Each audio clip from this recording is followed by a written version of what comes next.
fare. Dijital olabilir hocam. Onları elimizden bu tarafa doğru sıralamışlar. Olmazsa numaramı vereyim. Gidince bakayım. Tamam. 532. Senden de böyle alayım.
Mersin, Turkey.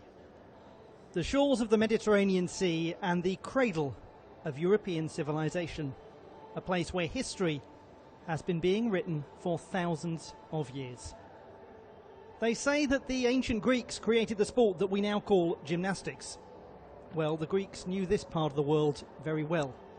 So did the Romans, the Assyrians, the Hittites, the Persians, and countless other travellers. Too many civilizations to mention who have walked the streets where 21st century travellers now walk, or at least will walk again someday. In short, this place is full of memories. In this place, the walls echo with names from the past. Names like Horkina, Czaslavska, Komanich, Ponor, Latinina, Tweddle and Amanar. In this place, you see, they tell stories that last. It's the second day of finals action here in the Mersin Gymnastics Hall, and here's our story so far. A battle for team supremacy between Romania and eventual gold medalists Ukraine. A Romanian junior winning every single individual title, and three Romanians, the strongest individual performers in senior qualification for today's apparatus finals, led by Larisa Iordache, who will be competing in the vault final coming up. So welcome then to the European Championships of Women's Artistic Gymnastics of 2014. Your time machine has worked. But wake up from your slumber, dear friends. This is not a dream. It is actually 2020, and Iordache is part of your day because she's in all four finals coming up. Romania appears to be back in business. They took Ukraine to the wire. The brilliant Ukrainians fought off injury and illness to win team gold by less than 2/10. Their tears of joy, a memorable end to a year that has seen more than its fair share of tears of sadness. Whereas Ukraine and Romania were returners to a European team podium, Hungary wrote a brand new chapter. Their bronze medal winning mixture of veterans and newcomers secured a first ever women's team podium finish. Now what? Well, four apparatus, that's what. Four finals, starting with the vault competition. And what might we see today? Well, he's going to see a lot because he's in charge of the cameras. Let me throw down a few stones in the forest to help you navigate your way through the next couple of hours of live coverage. Let's keep an eye on Romania's gold medal tally. They're currently 3 gold medals away from surpassing the Soviet Union as the most successful ever nation in the history of women's artistic gymnastics in Europe.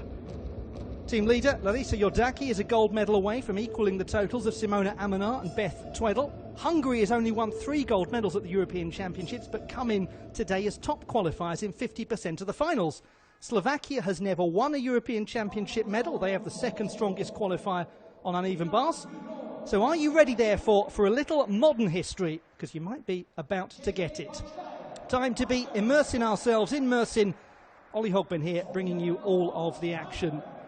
And we have the introduction of the women's vault finalists: Elina Virova of Latvia, Cenga Bachkoy of Hungary, Zofia Kovac of Hungary, Dilara Yurtash of Turkey, a great moment for her, Ioana Stanciulescu of Romania, Anastasia Motak of Ukraine, Larisa Iordache of Romania, and Tijana Konent of Croatia. They are your runners and riders in the women's vault final.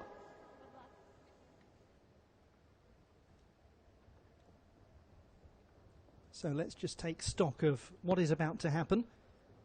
We have the top qualifier for this as Zofia Kovac of Hungary. 2 of Hungary's 3 gold medals at the European Championships have been won on the vault. They absolutely excel at vaulting competitions. We start with Elina Virova of Latvia. So 2 vaults to be undertaken by all of the gymnasts in this competition. I'm sure many of you know the vaults have to be from different vault families, and we'll talk a little bit more about that. Virova entering 2 4.6 difficulty vaults in qualification.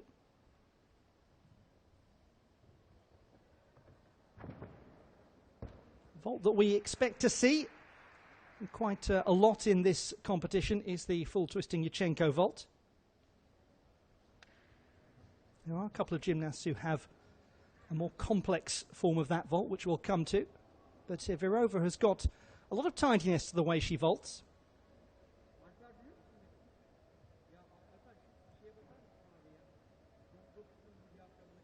Important that the gymnasts have good toe point, that they don't let the legs cross over when they're twisting round, and that they get, as one might expect, a good amount of amplitude in their push away from the vaulting table.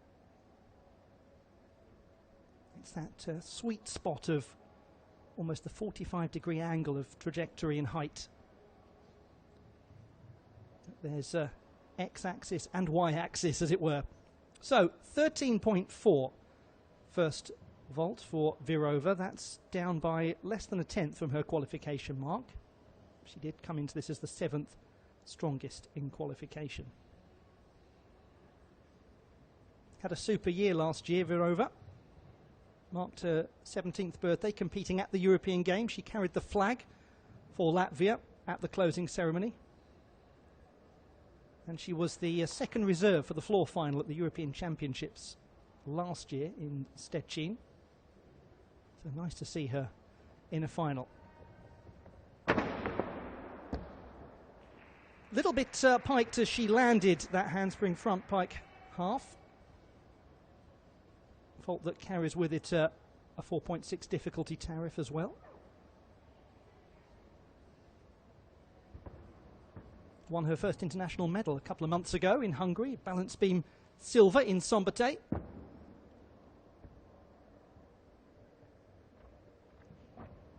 Did a nice job at the start of the vault in extending the toes, lost the form as she got closer and closer to the tram lines.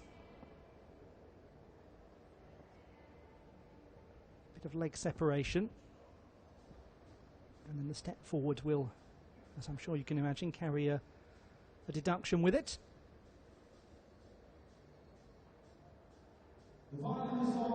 Judges will look to see there's no leg bend in the pike work.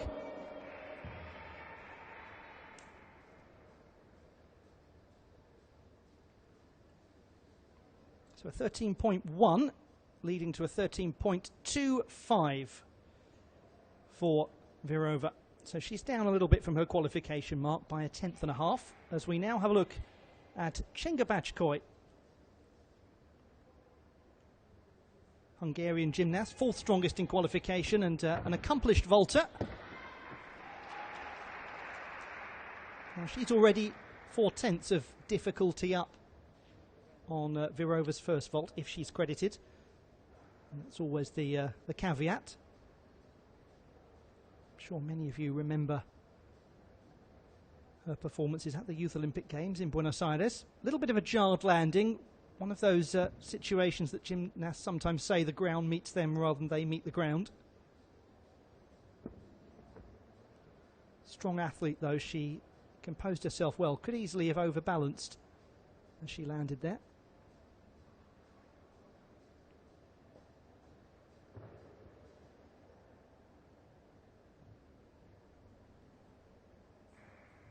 She trains at the Central Sports and Youth Association in Budapest. Club opened in the 1960s, and she scores 13.7.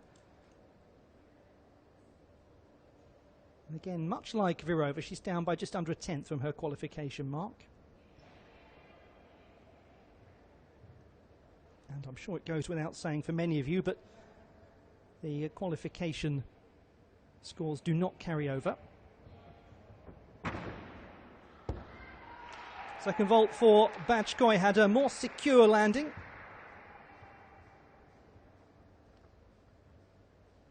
Fourth competition of the year for the Hungarian, and a year that's had precious few opportunities to compete.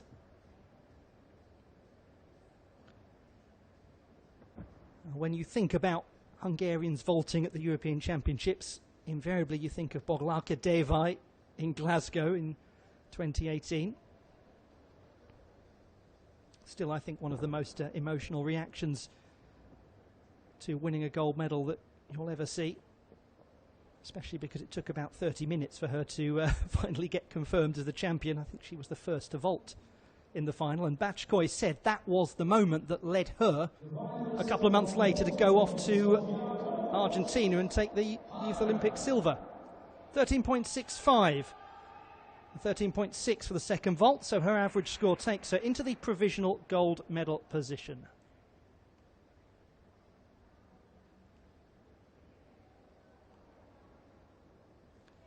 Now we move to the top performer in qualifications, Zofia Kovac of Hungary. Starts with the double twisting Yurchenko vault. Much more difficult work than we've seen so far in the first couple of competitors.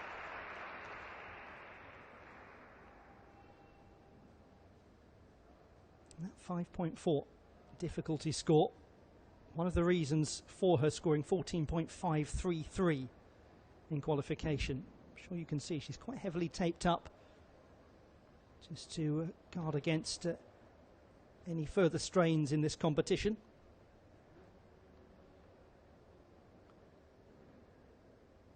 It's a well-executed vault. It's very controlled. Has a certain style to her.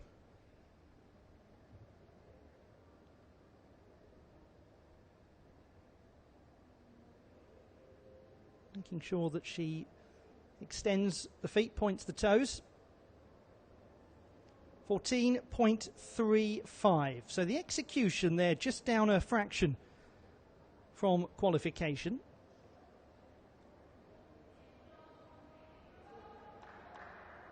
All in all, she's down by just a couple of tenths. So we're seeing a little bit of a pattern here.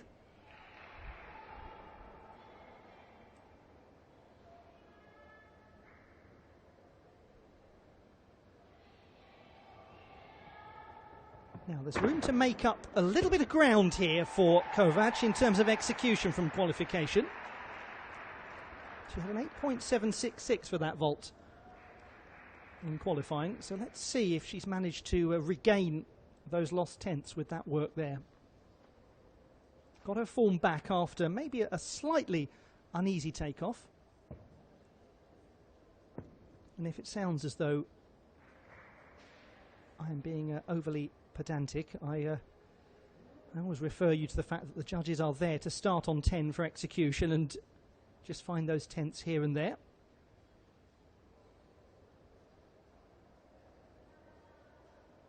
Difficulty, of course, goes from 0 and works upwards. So, Kovac, 14.05. She's up by a hundredth of a mark from her performance in qualification. Is in the provisional gold medal position. So we look now at Dilara Yurdash of the host nation, the 16-year-old from the Konak district of Izmir province, where so many of the Turkish gymnasts are based. Surprise all-around silver medalist at the national championships in March, the vault champion. And this is her second senior international competition after last year's Mediterranean championships. Ah, it's lovely vaulting. A difficulty, as she's just a 16-year-old athlete, can increase over time.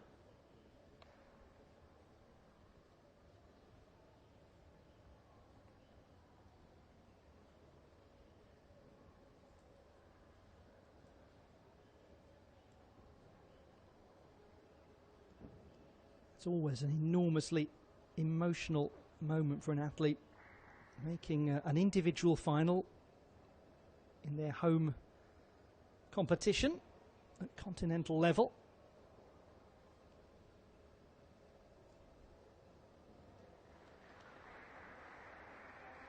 It's 13.6 for the Turkish athlete. She's up by almost a couple of tenths from qualifying. That's good work. So we expect to see the handspring front pike half.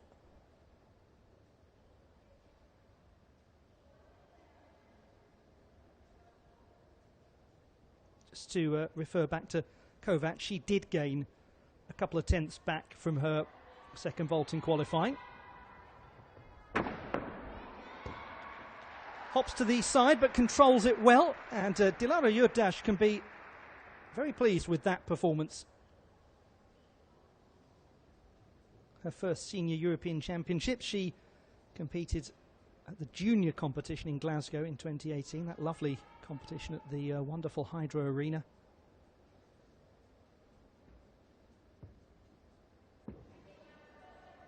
And her first international competition at those Mediterranean Championships yielded the all-around bronze in Cagliari last year. That's a very nice beginning to that vault, really does establish the pike position with authority.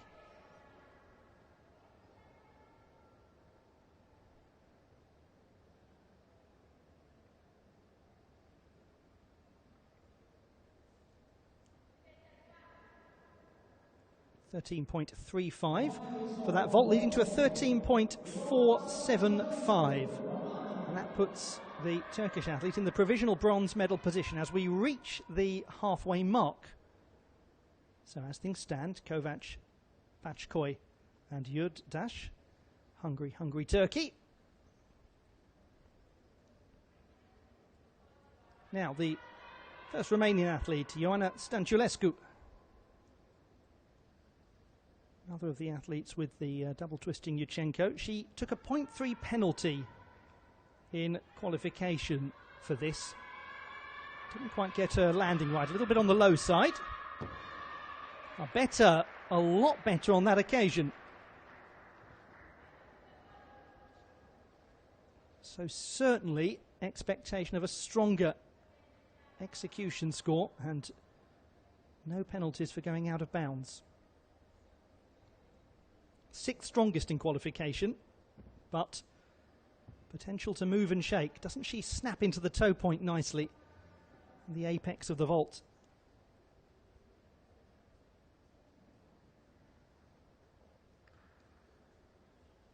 The double twisting Yurchenko, called by some of the purists the Baitova, named after Svetlana Baitova. Provokes a little bit of argument among gymnastics fans, but there's no need to fight over a Baitova. 14.15, that's a big old step up for Stanciulescu from 13.7 in qualification. Now she will need that if she is to contend, because this is not as difficult a vault by comparison. Handspring front pike vault with a little step forward. Carries with it a 4.2 difficulty. So far we've seen gymnasts undertake the handspring front pike half. That extra half turn just adds 0.4. And as a result, this is a 4.2 difficulty score.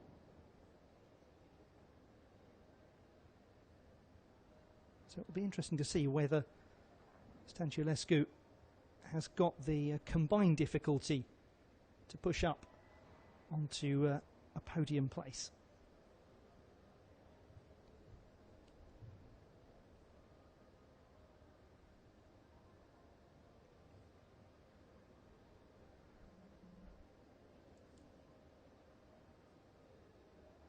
.575. The answer is yes. She is in the provisional bronze medal position with a 13 for that vault. So really did take advantage of those extra 3.5 tenths that she gained from the first vault. What that means is Kovac, Bachkoy and Stanciulescu. Yurdash has dropped down into 4th place. But, what about Anastasia Motak, the 16-year-old gymnast from the northwest of Ukraine? All-around national champion in September. And she competed at the European Youth Olympic Festival last year in Baku, won a silver medal on vault. She won vault at the European Games test event as well in Minsk in April. And she too has difficulty abounding in that first vault. Well, I never. And then just strolls away as though that were the simplest thing in the world. This is a very interesting gymnast. Anastasia Motak, Keeps her toes well pointed.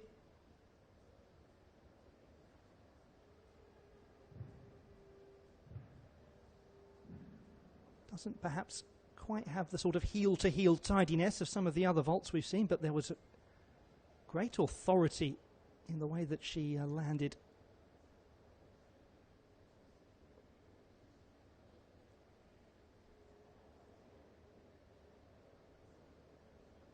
Second strongest performer in qualification. She scored a 14.25, virtually the same as her mark in qualifying, 14.266. Now this second vault, 4.8 difficulty. Motak, a gymnast who grew up idolising Lilia Podkopaeva. And with its culture of named skills, gymnastics is one of the few sports where you can genuinely emulate a hero.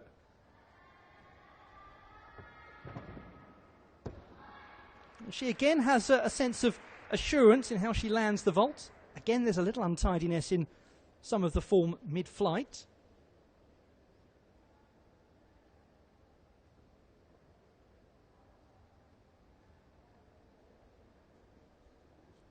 But there is a challenge here that's been laid down to Hungary's Zofia Kovács. We still have the third strongest performer in qualification to come.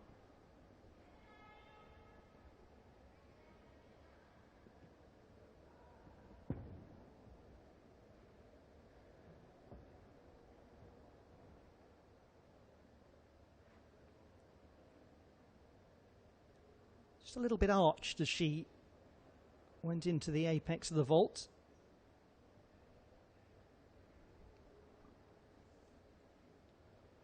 Yes, the execution down a little there from qualification. 13.85 does go into the silver medal position. Kovács holding on. But what of this gymnast, Larisa Iordache of Romania, third strongest in qualification, 13.716. Just to confirm, Chenka Bachkoy now moves down into the bronze medal position. So we're looking at a 14.05 for gold, a 13.85 for silver, a 13.65 is currently holding bronze. Her score in qualification, 13.716. So in the mix. Yes, indeed. Oh, isn't it just wonderful to see Larisa Iordache back competing. Yesterday, the first time that she'd officially competed for 3 years. She was effectively a guest performer at the Romanian National Championships. And that's what inspired her selection for this team.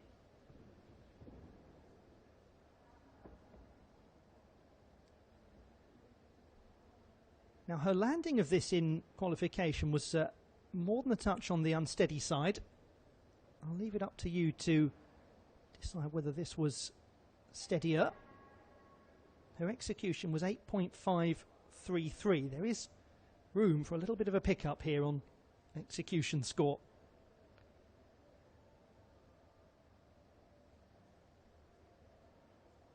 Yes, quite a pickup actually. 14.2, 8.8 for execution. She's gained a third of a mark or thereabouts. This second vault, the Tsukahara full, 4.8 difficulty, and her execution score was 8.7 in qualification. Going to be quite a close final here. Larisa Iordache has executed it nicely. Gymnast who has 13 European Championship medals. She won her 6th silver medal yesterday. 5 golds.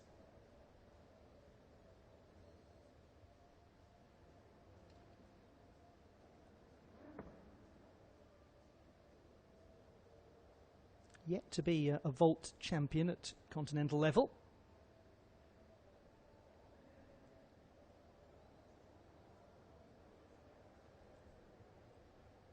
But my word, when you see all that she has been through Not just the injury, but the illness coming into this as well. You cannot help but feel the most extraordinary sense of hope for rehabilitating athletes.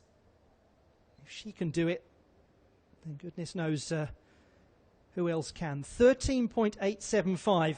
She's on the podium in the silver medal position. So what we know, therefore, is Zofia Kovac has guaranteed herself at least a silver medal. Jordake has just guaranteed herself a medal. Anastasia Motak now sits uncomfortably as Tiana Korent of Croatia, veteran vaulter, 31-year-old, the first ever Croatian to qualify for a European Championship final. That was vault in Moscow in 2013. Now, both of her vaults in qualification were 4.6 difficulty vaults, so unless there's a real surprise in store, likely to find herself a little bit priced out of the market in terms of difficulty. Loses her form in the second half of the vault, hence leading to that rather piked landing.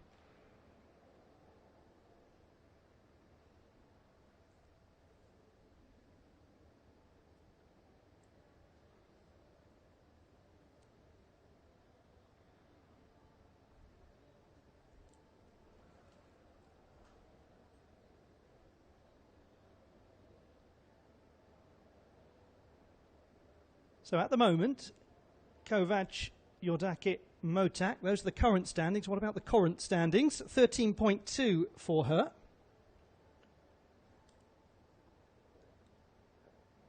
I have to say about Tiana Korent that she really proved herself to be an athlete of tremendous charitable spirit during the pandemic.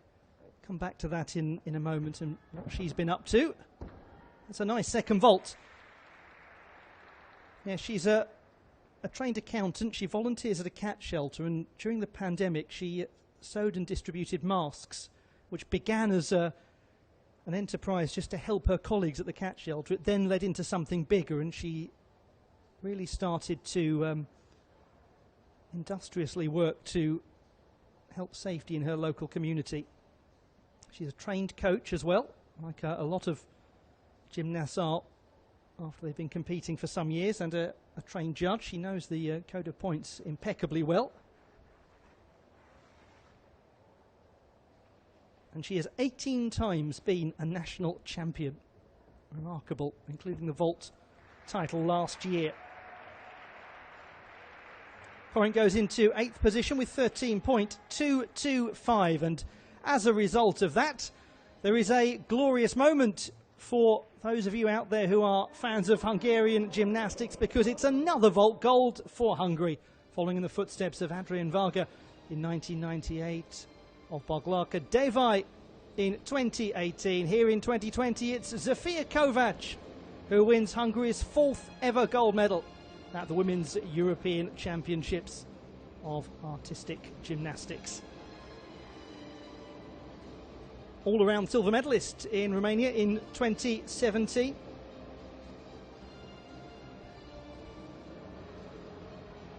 And she is a European champion, so a great start for Hungary. The classified results in the women's vault competition: the bronze medal to Anastasia Motak, the 16-year-old from Ukraine, only just 16. About a week ago. The silver to Larisa Jordake of Romania, the 24-year-old, getting her 14th European Championship medal, and gold to Zofia Kovac of Hungary, 20-year-old from Dunajvaros in the centre of the country.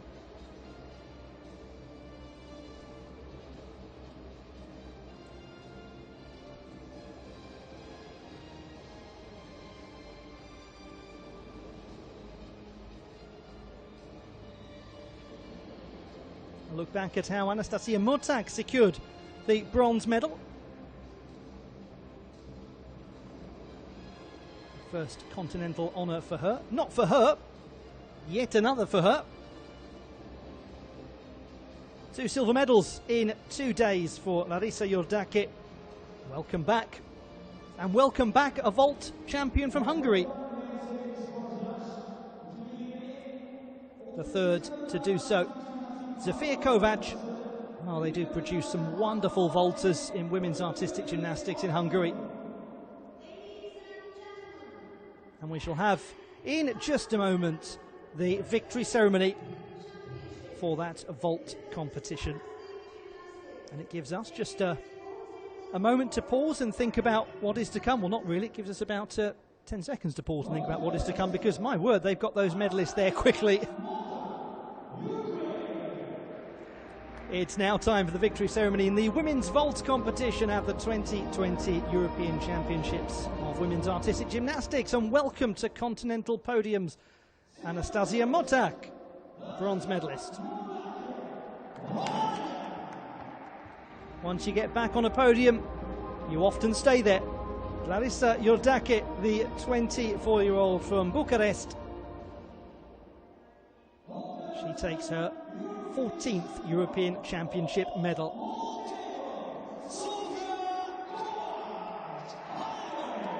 The European champion is Zofia Kovac of Hungary. The city she's from is known for its steelworks. Talk about steel, there's some. That was a very composed and aggressive display on the vault from the Hungarian. She's made of stern stuff. And she's also made of gold now.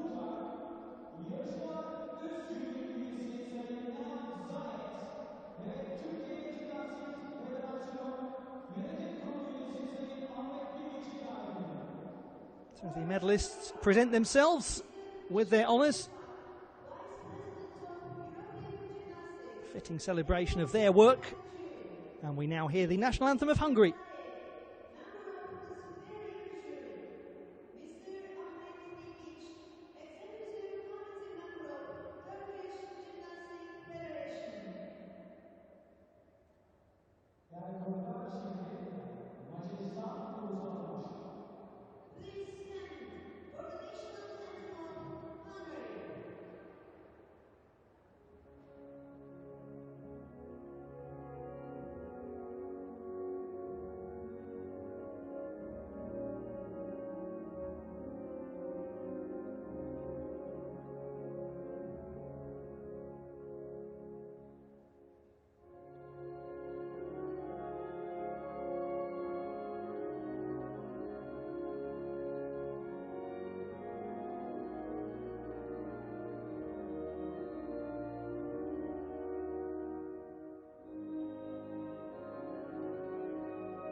The sounds of Hymnus, the national anthem of Hungary.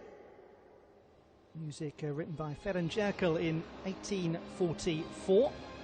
And there they are, the medalists in the women's vault competition at the 33rd European Championships in women's artistic gymnastics here in Mersin, Turkey. The Mersin Gymnastics Hall, built for the 2013 Mediterranean Games in just under a year. They put it together very quickly. They put this championships together quickly as well. Credit to the city of Mersin for hosting the men's and women's competitions back-to-back weekends, very short notice. And it's a very fine space. The spectators have a lovely view when there are obviously considerably more of them in here. It's built very much with the sport in mind. It's nice when you have a custom-built gymnastic space.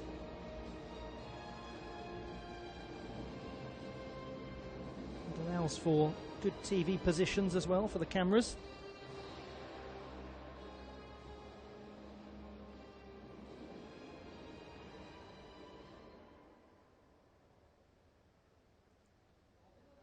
Whole arena is located in the Yeneshehir area, just to the west of Mersin proper.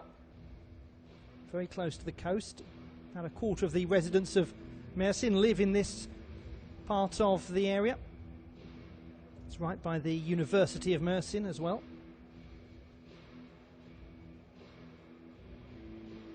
And we look back here at the highlights of this women's vault competition. This is the work of Elina Virova to get things underway.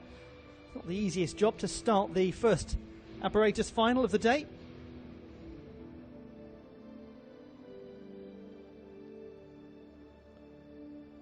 Latvian gymnast who has just committed to Pennsylvania State University, having attended a nearby gymnastics camp there for some years. A lot of you fans out there of collegiate gymnastics who are excited about that. Jenga Bachkoi, she was the second gymnast to compete. Ended up in 4th position, just 2/10 away from a medal in the end. Won the vault gold at the Hungarian Masters Championships just last month.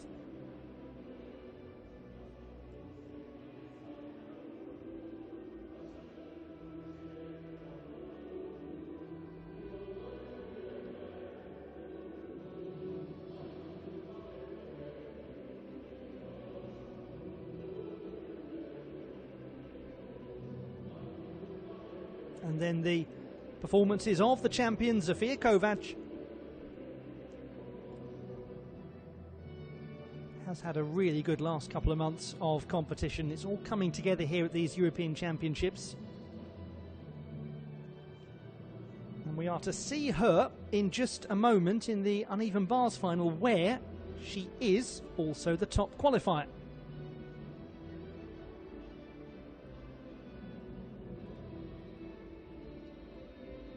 Memory to treasure for a lifetime here for Dilara Yurtas. Gymnast who finished in 6th place, a very credible first individual final at European Championship level. One hopes to see the Turkish athlete, and indeed the Turkish team, featuring a lot more in European Championship gymnastics over the years to come.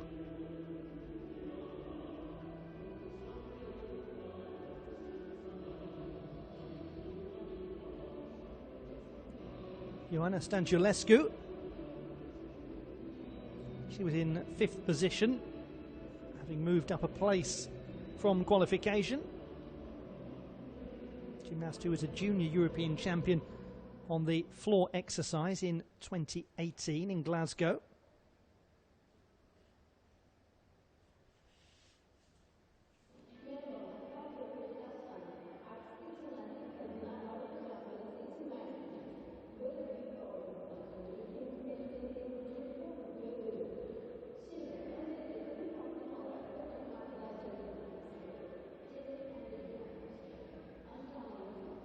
And then we had 2 medalists, one after the other, starting with the 16-year-old Anastasia Motak.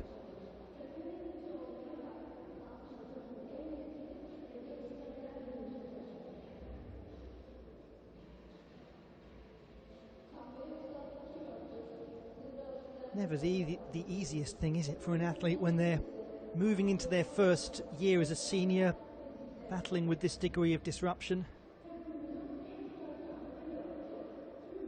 So many uninterrupted senior years, first senior years. Maybe some of the older gymnasts who've been through absences that are beyond their control, maybe they have been able to cope philosophically well with it. Lisa Yordakis certainly seems to have come out of this rather strange time ready for competitive gymnastics once again.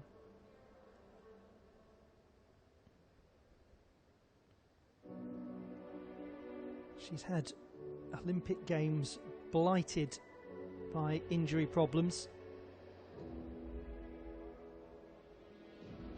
Had some really unpleasant moments happen at major championships as well, particularly in the warm-up stage.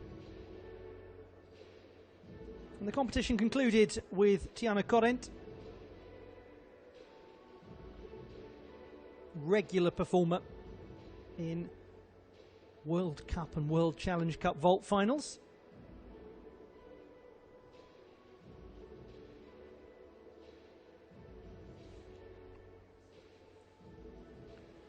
Coming up in just a moment, we have the women's uneven bars final.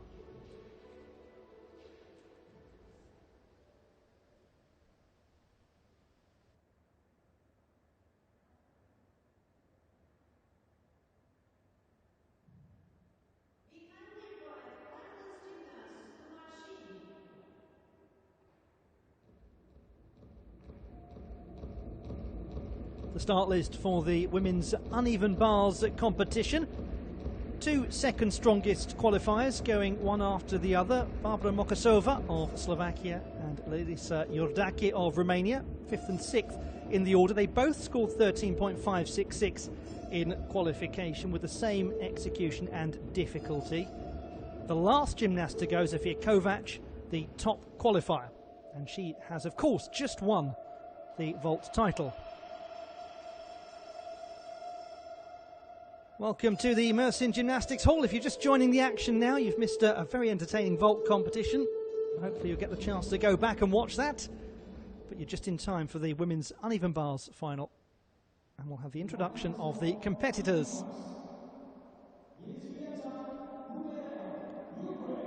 Ukraine's Yelizaveta Hubiareva, the 6th strongest in qualification.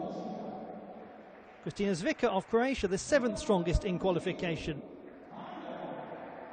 Zoya Sakai of Hungary, the 4th strongest in qualification. Elina Virova, the 9th strongest in qualification.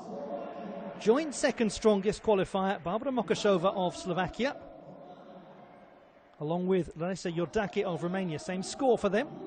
Anastasia Motak of Ukraine, 12.7 her score, the 5th strongest in qualification. And the top qualifier with a 14.133, Zofia Kovac of Hungary, who produced a quite spectacular routine on the uneven bars in the qualification campaign a couple of days ago.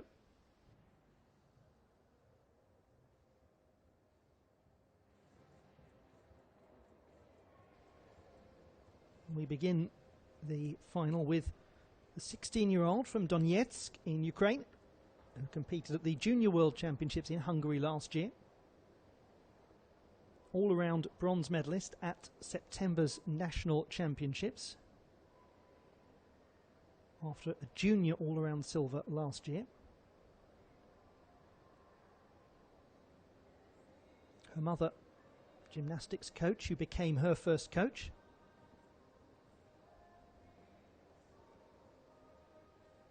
Identifies as one of her absolute heroes, Angelina Radivilova. One can only imagine just how it felt to be competing alongside her yesterday and winning a team gold medal.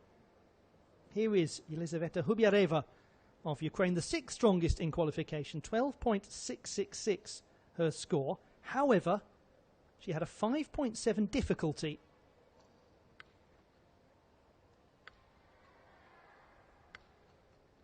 Starts with a Komova-inspired transition, nice to see. And then into the Maloney.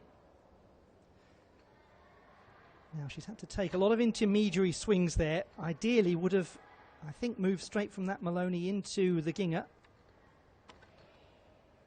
Just came down a little under the bars there for the Jaeger.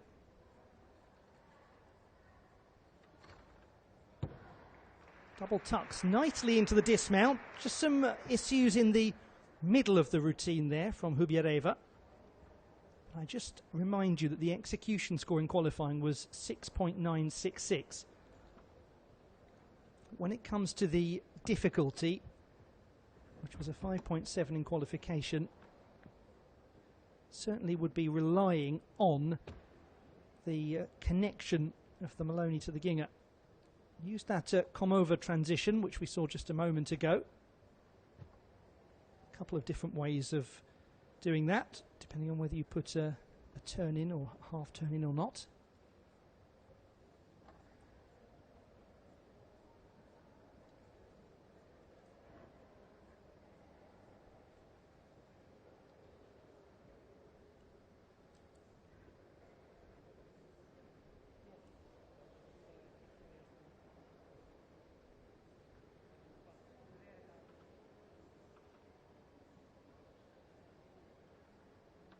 So we wait for the score for Hubiareva to come in.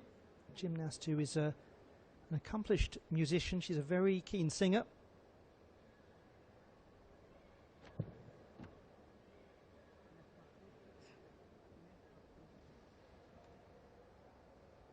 And at 16, starting to become accomplished or accustomed rather to senior competition. And certainly was very accomplished in senior competition, with the Ukrainian team yesterday securing that title. And what a dramatic finish it was. If you get the chance to go back and have a look at it, do. Because the margin of victory was very close.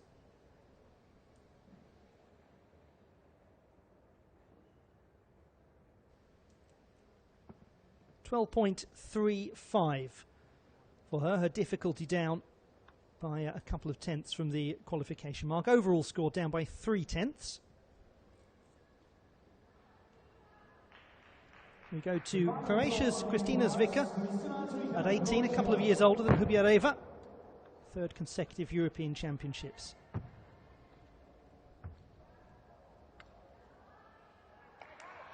Really lost the legs a little bit there.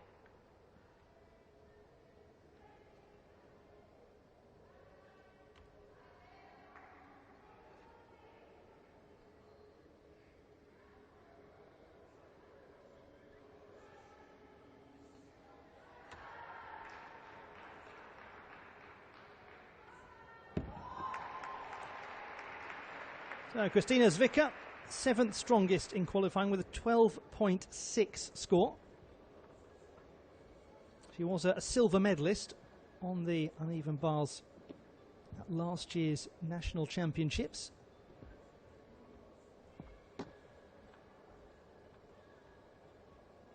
She had a very successful year academically, graduating from high school with impeccable results.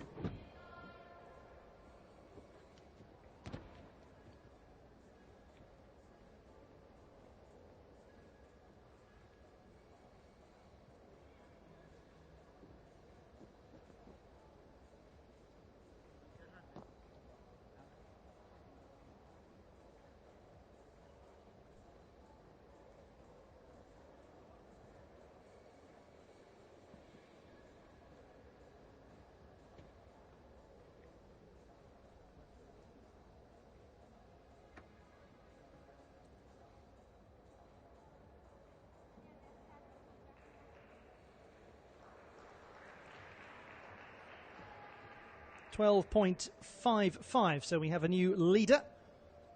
4.4 difficulty score for Zwicker, same as she delivered in qualification. Zoya Sekai of Hungary, 4th strongest qualifier, a score of 13.333. Now her difficulty in qualifying was 5.8. Silver medalist on the bars at the last national championships. Really does get big amplitude on that Kachev variation to get things underway. Then into another Kachev connected straight to the pack salto.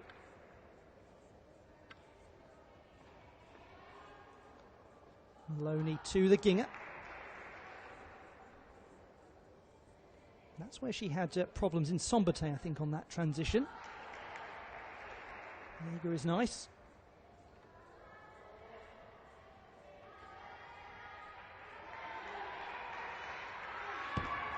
Yes, indeed. Happy gymnast there and a happy coach on the sidelines too. Zoya Sekai.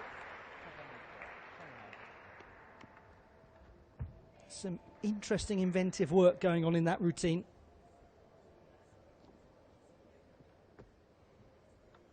Favourite gymnast when she was a junior was Alia Mustafina.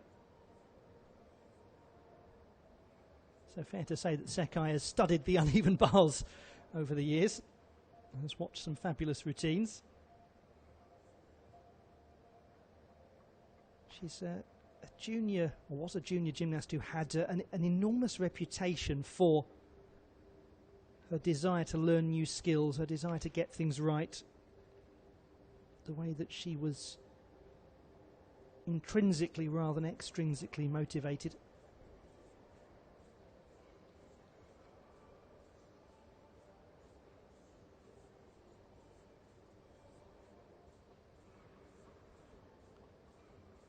great to see a gymnast so buoyed by their performance. And that is why 13.55. We have ourselves a new leader. She's up by 2/10 from qualification. The finalist of Elina Virova comes in as the 9th strongest qualifier. Can only be 2 gymnasts per nation in the final, so the Hungarian Myrtel Makovic missing out as the 8th strongest qualifier. Uses the Chow transition from low to high. Just coming off there, and that Maloney.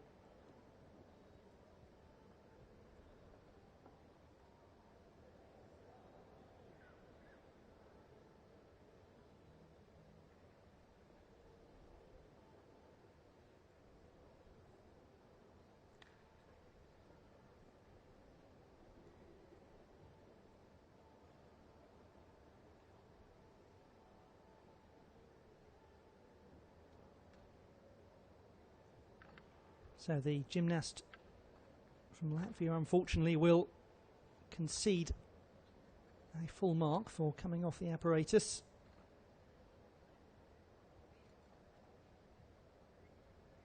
Good toe point there as she pirouetted. Establishes the handstand nicely into the Jaeger somersault. Just came up a little bit short, a bit diagonal on that angle. Double pike to finish the routine for Elina Virova. Her difficulty in qualification was 5.1. So that's just about 3/4 of a mark, already shy of the leading difficulty score so far from Sekai.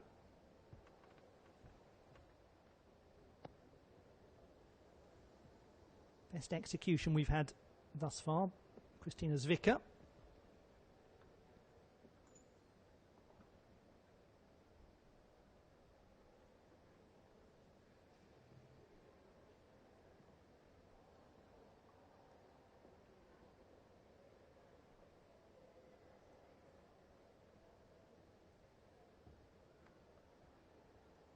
Recovered well in this routine, did Elina Virova.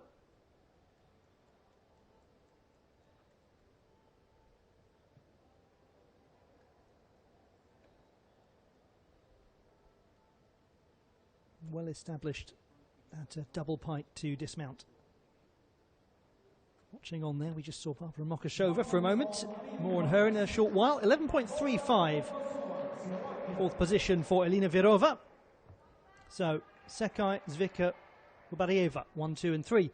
Now the 2nd strongest performer in qualification, joint 2nd, Barbara Mokashova of Slovakia. Slovakia has never won a medal in artistic gymnastics in women's or men's competition. 23-year-old will doubtless feel a sense of occasion here.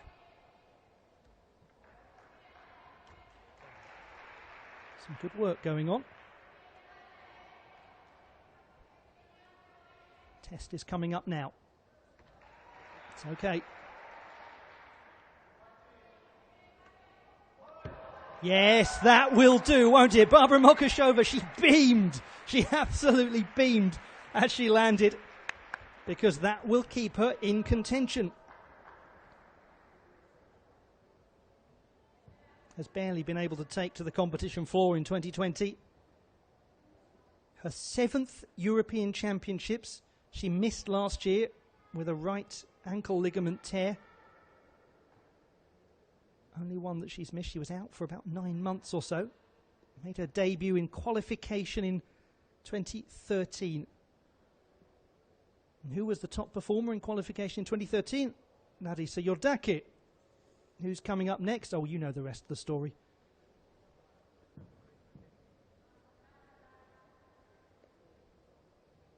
Three times she's been Slovakia's Female Gymnast of the Year. She's won a number of World Cup medals. She has won World Cup titles. But what about European Championship honours? An anxious Barbara Mokashova waits to see what kind of number emerges here from the judges' table. 13.55 is the gold medal mark. It's 13.3 for Mokashova. So she is in the silver medal position as things stand.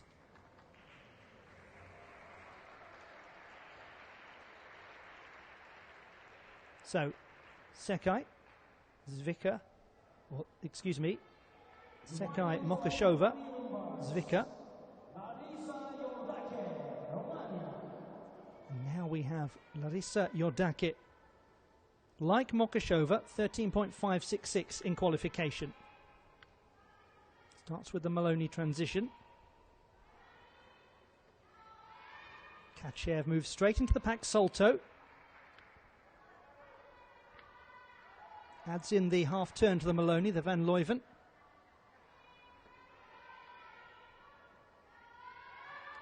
Piked Jaeger.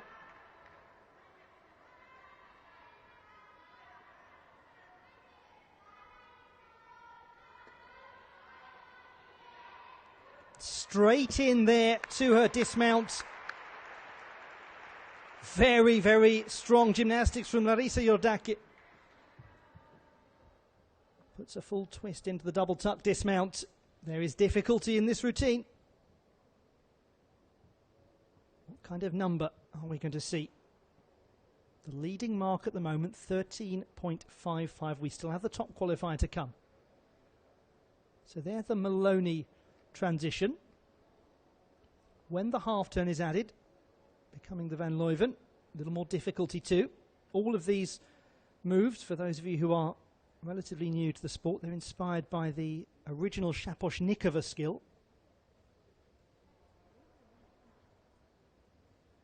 And as always happens, a gymnast debuts a skill and then other gymnasts come along with new ways to innovate it.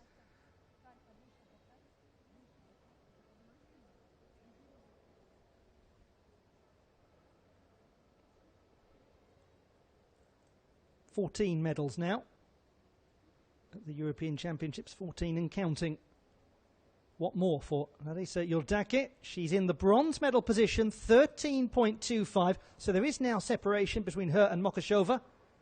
The Slovakian is in the silver medal position still.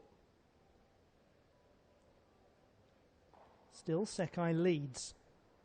So Mokashova has got one more performance to watch before she's guaranteed a medal. But we've already seen fine things, have we not, thus far from this young athlete from Zhytomyr, Anastasia Motak, uneven bars silver medalist at the National Championships of Ukraine in September, the 5th strongest in qualification, but again it's a difficult routine.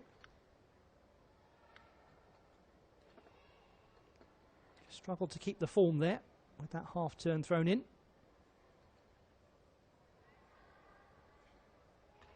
Does really attack the Jaeger.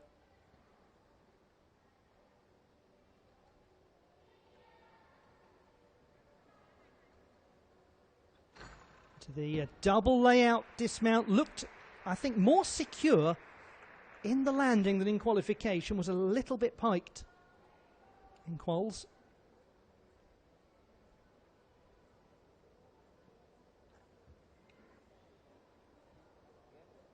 So there's going to be a very anxious wait now for Mokashova and indeed for Yordake.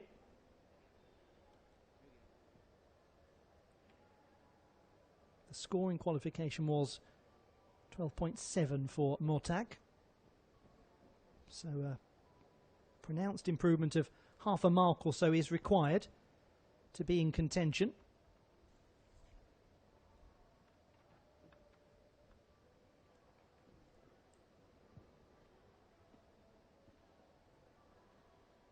Look there at Bernd Jaeger's eponymous skill.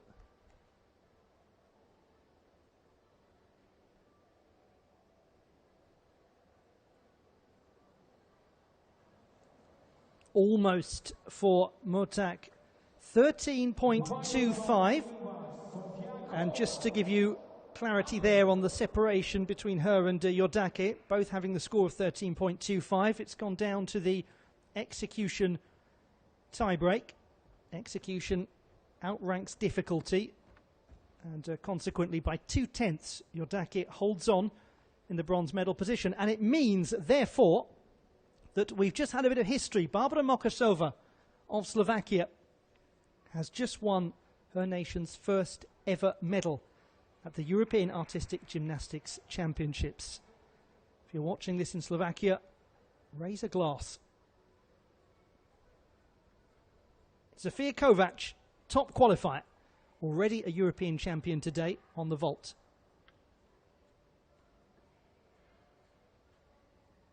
Stolder inspired Shaposhnikova transition to get her underway into the piked Jaeger.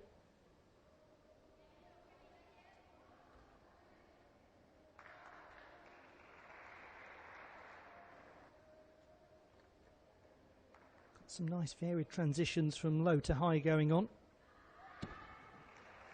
Well, the score was 14.133 in qualification. Her execution overwhelmingly the highest, 8.433. It's a tough task to live up to that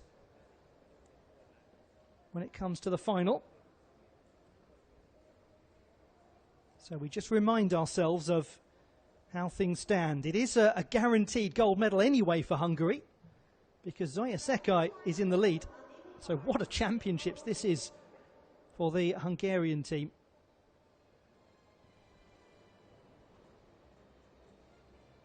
They did expect big things of the apparatus finals.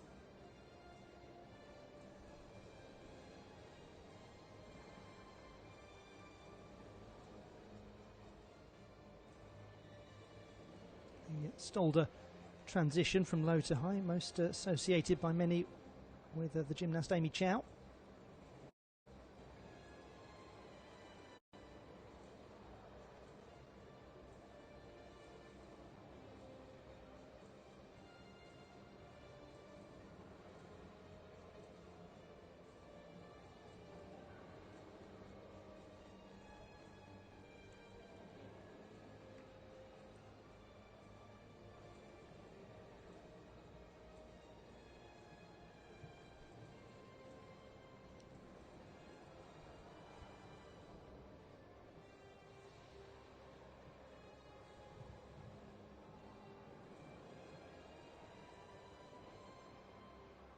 So who will it be for Hungary?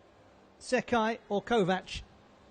It's a gold for Hungary, and it's a gold for Zofia Kovac. 13.85. Double gold medalist. 2 out of 2 for the 20-year-old. And she's found out a little bit later than we have, which is why she was looking very unmoved by the whole thing. But now we see just what it means. Double European champion. Zoya Sekai joining her on the podium. Hungary 1, Hungary 2. And we must also take a moment to acknowledge Barbara Mokashova, bronze medalist, and what an accomplishment that is for her and for Slovakian gymnastics.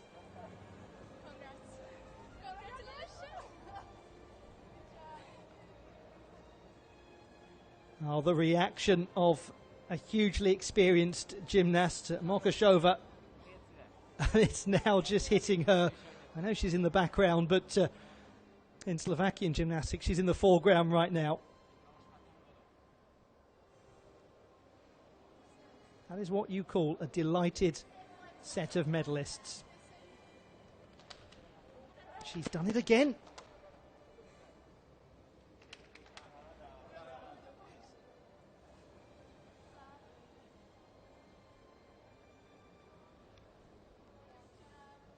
It is quite a championships for Hungary.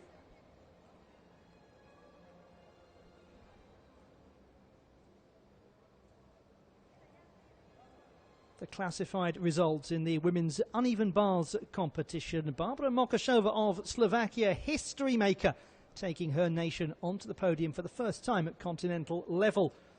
Zoya Sekai And Zofia Kovac completing a memorable Hungary 1 and 2.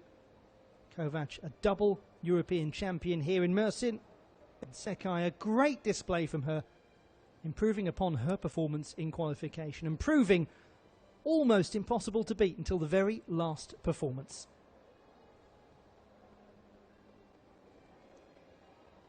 A look back at the medalists in action, starting with the 23-year-old from Bratislava. She competes for the Slavia club in Bratislava. Student of sports studies at Comenius University. Started the sport 19 years ago.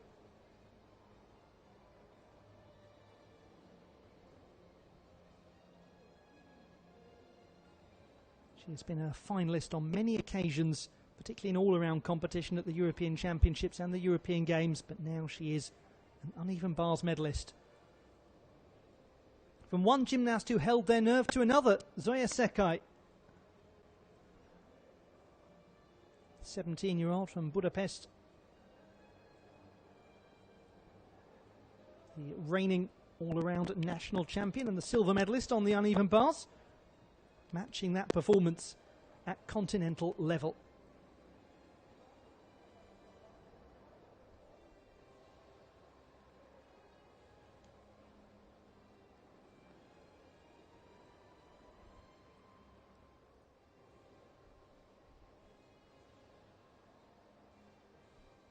But it's another terrific story written by Zofia Kovac of Hungary. Having taken the European title on vault, an area where Hungary traditionally does very well. Well, she's taken the European title on the uneven bars. And Hungary have only done that once. And I will give you a moment to play a quiz with yourself at home. Can you identify the only Hungarian medalist on the uneven bars? It was a championship winning performance by them. But who was it? And a bonus mark for when?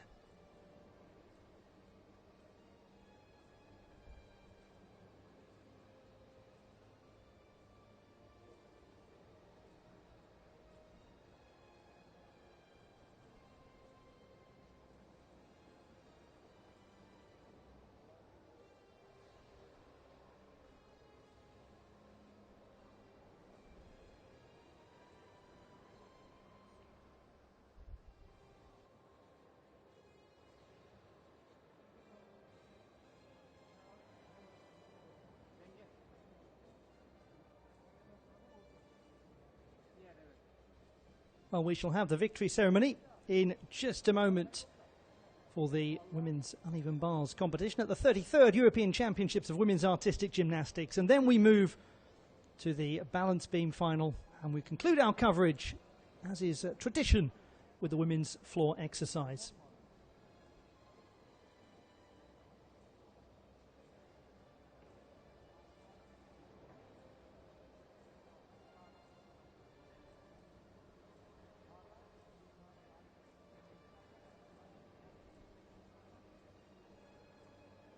Well, we've already had the vault final. We now look back at the action on the uneven bars.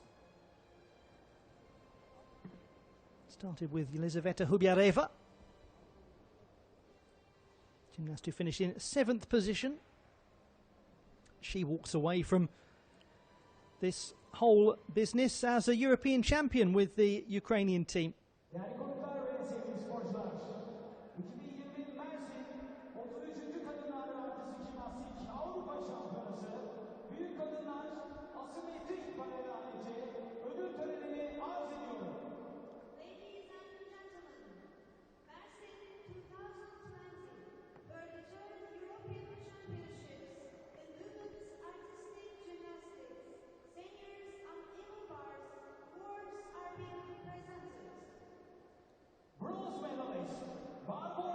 It's now time for the victory ceremony for the women's uneven bars competition at the European Championships.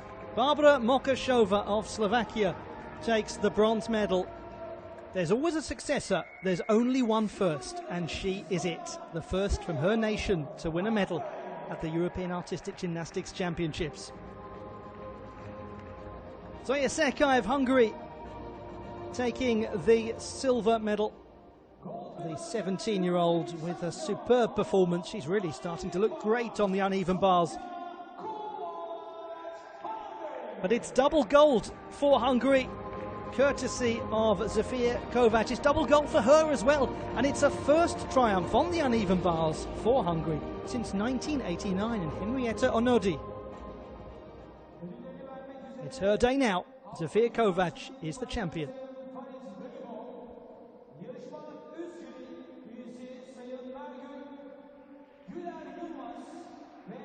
Emerging as really the standout gymnast of the day, Zofia Kovac of Hungary.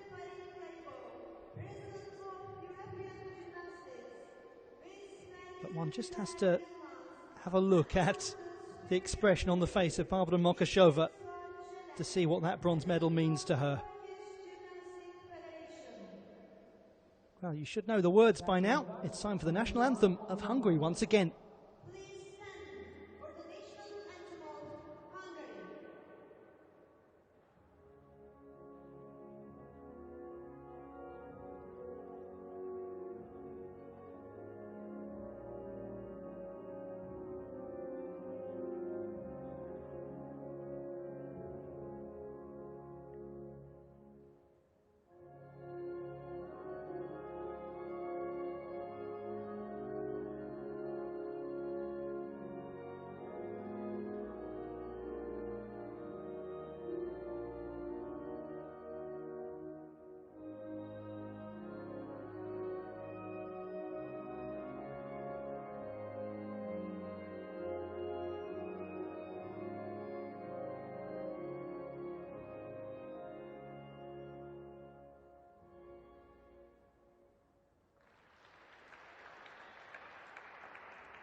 Champion again.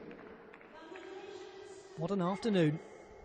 There they are, the medalists in the women's uneven bars competition at the 33rd European Championships of Women's Artistic Gymnastics.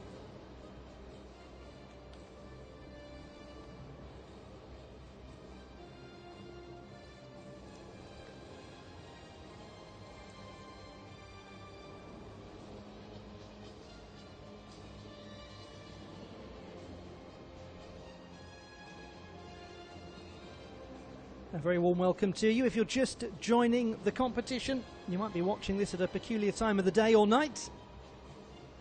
And if you want to know the story of the day so far, Hungary. There we go, that was quick. We move on to the women's balance beam competition.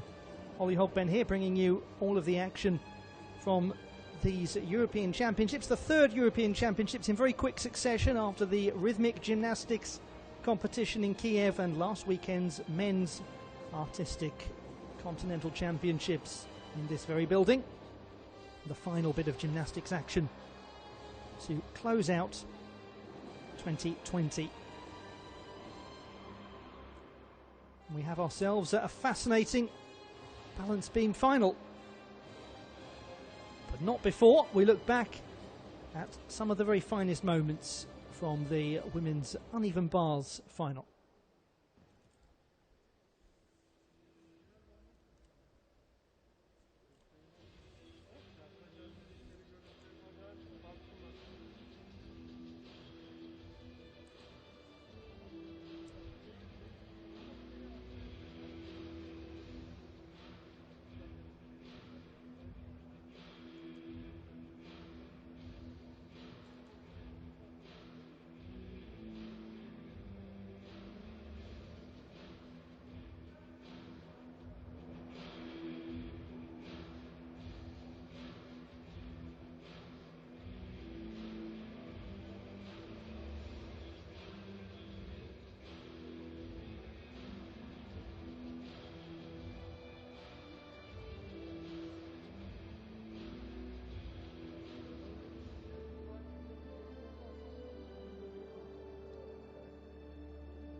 Well, the competition has been proceeding so rapidly thus far. And we now move to the women's balance beam final. The start list for the beam competition here at the European Championships, and we see Romania come into this as the top two qualifiers. 5 of the last 10 European balance beam titles have been won by Romanians. And we have Silviana Sviringu as the second strongest qualifier, and Larisa Iordache as the top performer in qualification. Third strongest qualifier is the penultimate athlete, Anastasia Bachinska.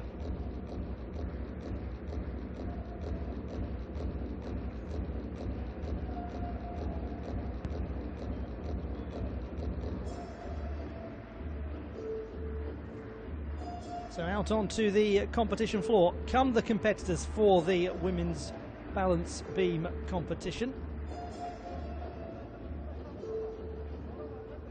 And one thing that is really worth bearing in mind is what we can learn from the team final when it comes to the balance beam, particularly the performance of the strongest performer in qualification. We'll come to that in just a moment.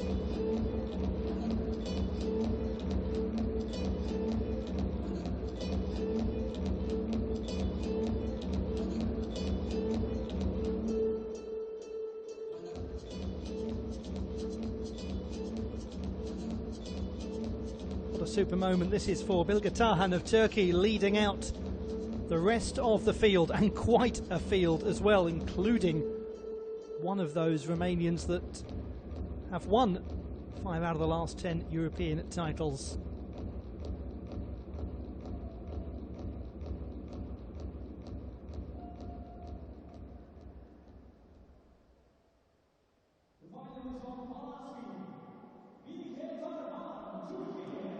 Bilge Tarhan of Turkey, the 16-year-old.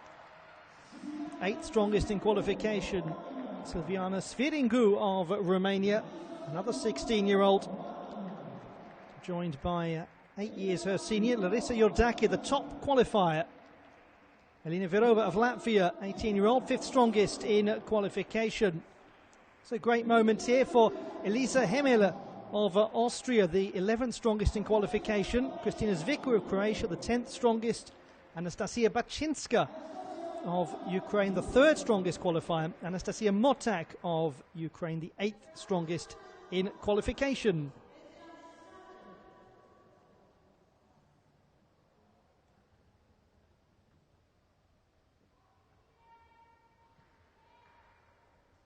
So things have been somewhat complicated by the Noah's Ark rule, where only 2 athletes per nation can qualify for the final, meaning that we have from 1st ranging down to 11th in qualification competing in this final.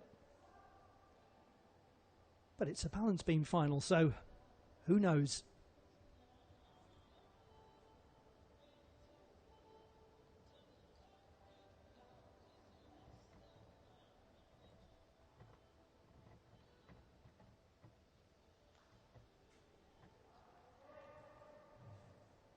A moment to take stock of what is about to happen for Bilge Tarhan of Turkey, competed in the team competition. A very good young junior gymnast, won a couple of bronze medals at the Junior Mediterranean Championships, and she starts nicely with that front flip mount.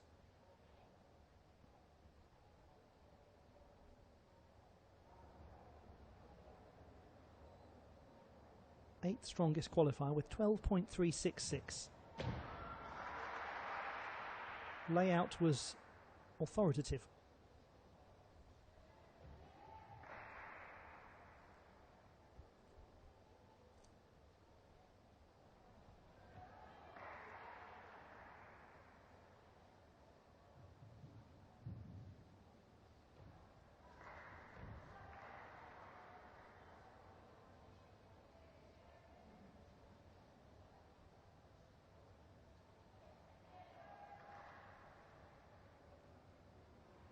Big moment coming up here.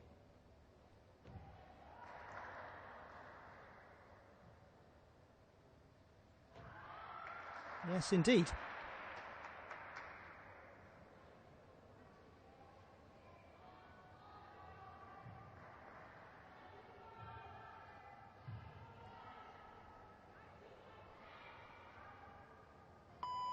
Now, come along, here we go, the dismount from Bilge Tarhan. Oh, very good way to start the final from this young Turkish athlete. There will be many a delighted Turkish fan at that display, and what steadiness from this young gymnast. Started nicely, tucked the knees in tightly to perform the front flip to mount the apparatus.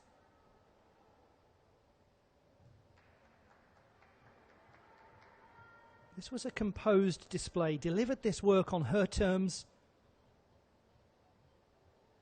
Sometimes athletes can let the routine run away with them. At other times, they can understandably take a little too long, be too hesitant.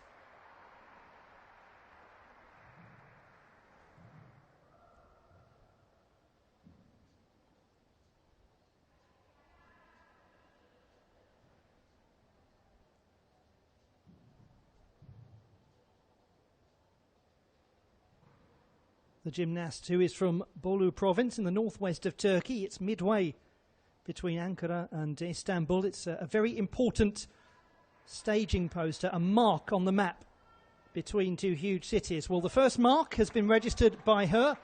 It's the mark that everyone else has to beat. 12.45, it's a jump up of 1/10 from qualification. That will do. Silviana Sviringu, another 16-year-old. Romanian athlete, 13.1 in qualification.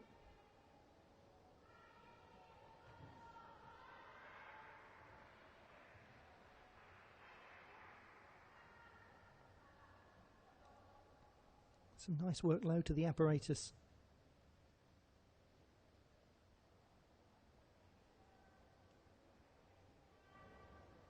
The reigning all-around national champion.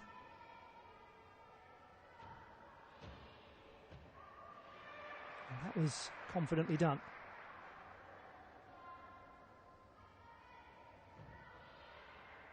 A well-executed walkover.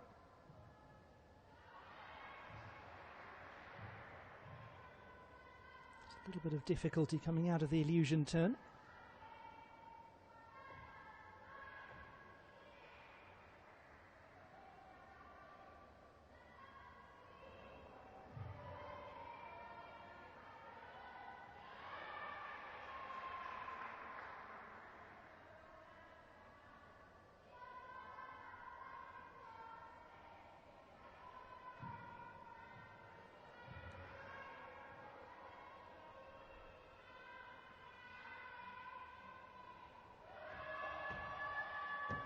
It's a very nice beginning, this, to the balance beam final. Silviana Sviringu. Some very distinctive work on the apparatus. Gymnast who took the team silver medal yesterday with Romania. Return to the podium for one of the great gymnastics nations of the world.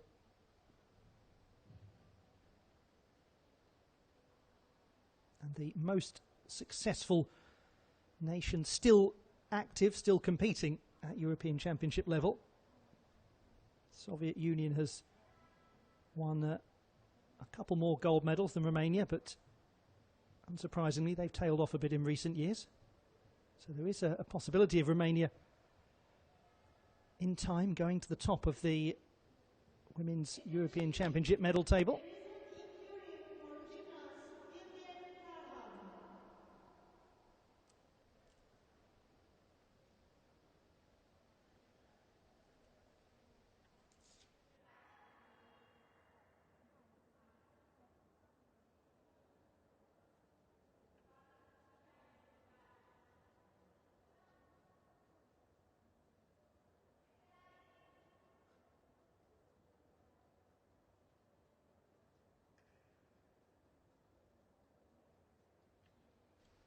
Now, we're just hearing that there's an inquiry. There we go, confirmation.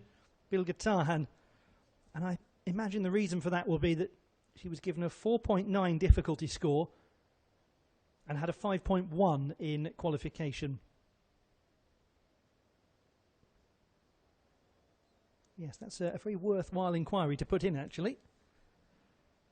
we did have quite a big change to one of the scores in qualification. The next gymnast, actually, Larissa Iordache, her difficulty was raised, I believe, by almost half a mark after an inquiry in qualification. So, don't ask, don't get.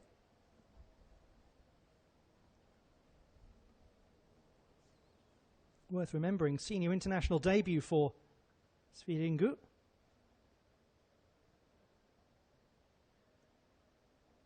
Once again, the national all-around champion. Amazing, isn't it, at the age of 16 to have won 2 senior all-around titles and not back-to-back either.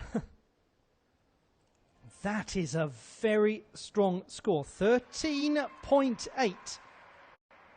A 6 difficulty score. Has rocketed up from in qualification by over half a mark. Asks a lot of Larissa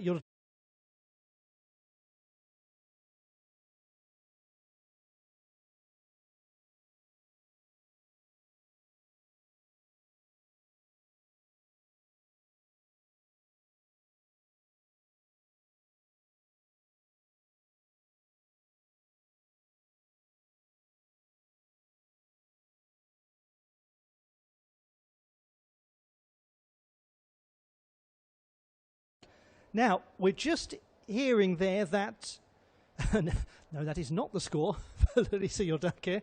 A 0. A hugely experienced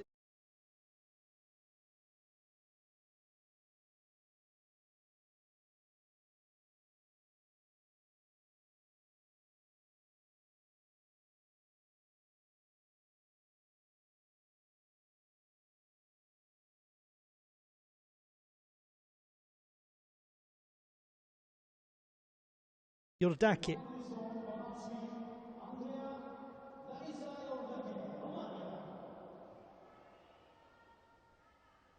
.633 for Iordache in qualification. The best score in qualifying, but in the team final, a 14.133. Oh, lovely.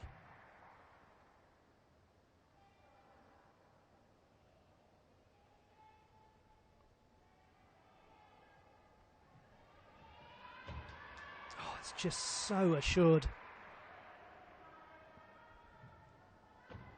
That whole approach of just really mark your landings on the beam.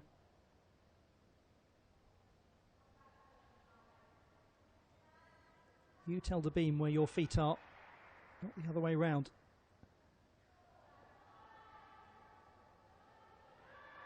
Super. And disguises the adjustment into a piece of choreography.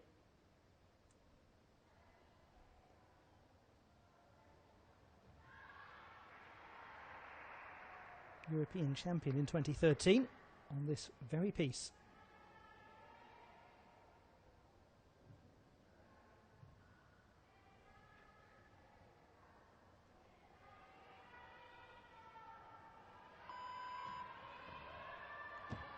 Super work. There was a big step back as she landed, but it's a very strong performance again by Larissa Iordache. My, how good it is to see her back. It is wonderful to see her back. Now, we're just hearing there that, no, that is not the score for Larissa Iordache. A 0, judges couldn't stand it. That is the number that we really care about for the moment. 12.65 for Bilge Tahan. She's had her difficulty upgraded. I did say she was a couple of tenths down from qualification. Well, that has been a very worthwhile upgrade. Well, very worthwhile inquiry if the difficulty score was upgraded. We look back here at the work of Larissa Iordache, who scored a 14.133 for this in the team final.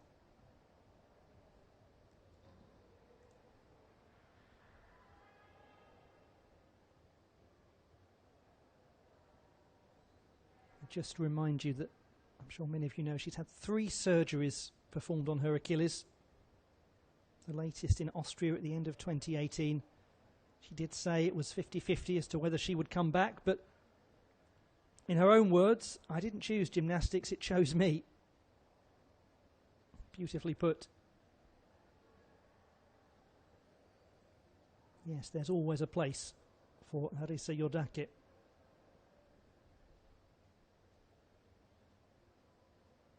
And with this performance, there's likely to be a place somewhere on the podium. It's 14. She goes into the gold medal position. It would be the absolute icing on the cake to depart these championships with a title.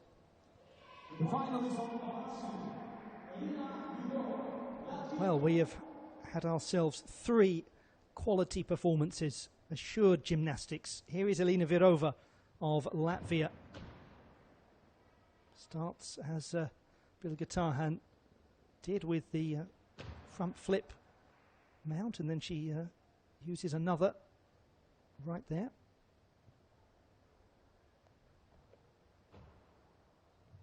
Her first international medal was the balance beam silver at the World Cup in Hungary in September. Actually October, I believe, first week of October.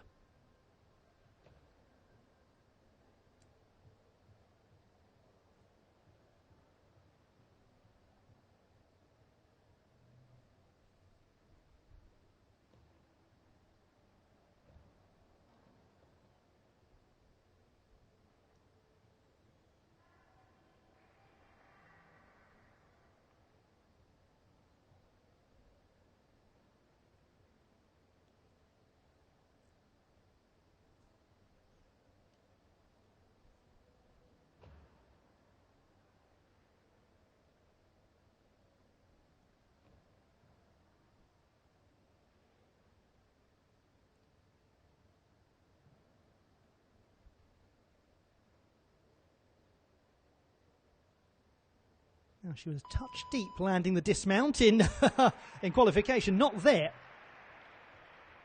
Much better.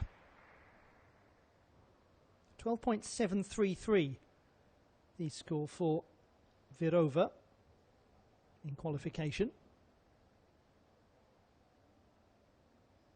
12.65, that's Bilga Tarhan, is the current bronze medal position.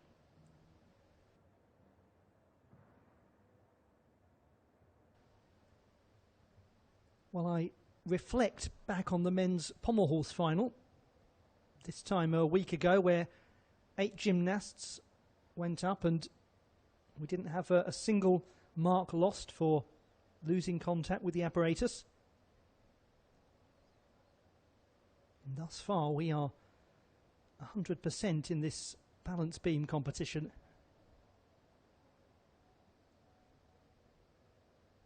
Let's hope the curse of the commentator doesn't apply.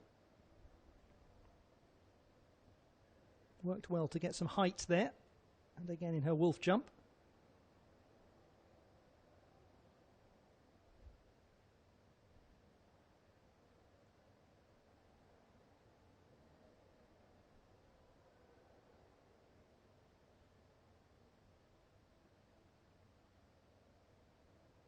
And that dismount looking a little bit more secure than perhaps it did in qualification. So any increase on the 12.733, there is just marginally 12.75. So Virova is in the bronze medal position. Bilga Tarhan drops down into 4th place. Welcome to Elisa Hemele of Austria, 25-year-old.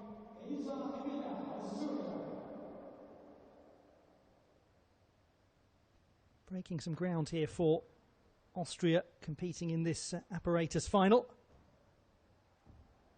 Nearly. Austria won their first artistic gymnastics European Championship medal in the men's competition last weekend.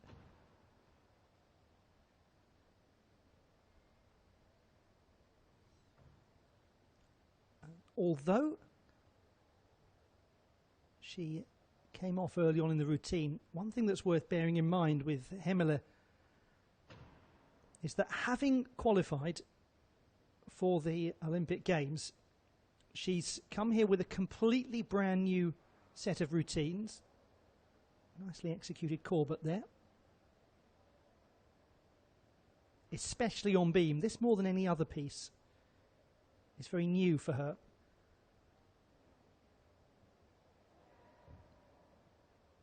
And one of the reasons why I think we're seeing some of these losses of contact with the apparatus is because she's said in her own words she's determined now not to play things safe. She's thinking about the Olympic Games. She's trying out more complex things than she's done before. This is a gymnast who missed Rio after rupturing her Achilles at the test event.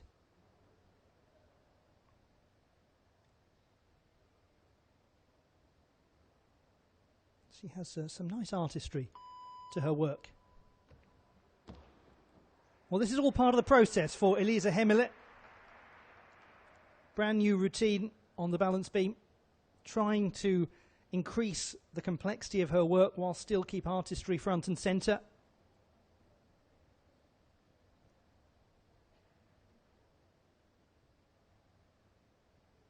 She said that she went to Stuttgart, the World Championships, in October of last year with unfinished business.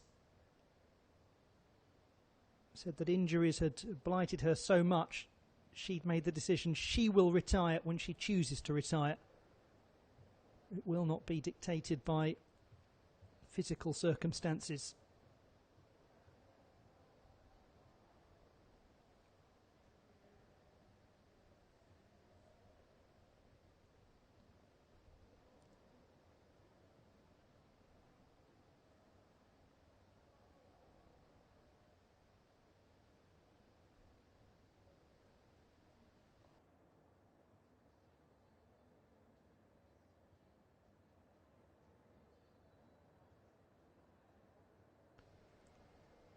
So for both of those unintentional dismounts from the beam,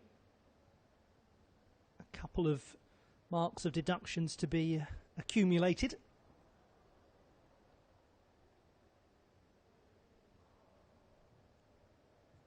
First ever apparatus final though, and that means something. Elisa Hemile, 25-year-old from Lustenau in the west of Austria, based now in Amsterdam. Said that the decision to move and train there really did change everything for her. And her score is 9.9. The execution mark 5.6 because of those aforementioned difficulties on a couple of occasions.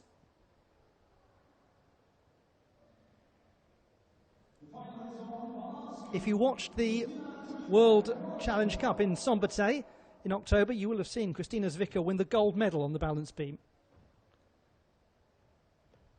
It's a nice mount sequence beginning with that switch leap. 10th strongest in qualification here, 12.1.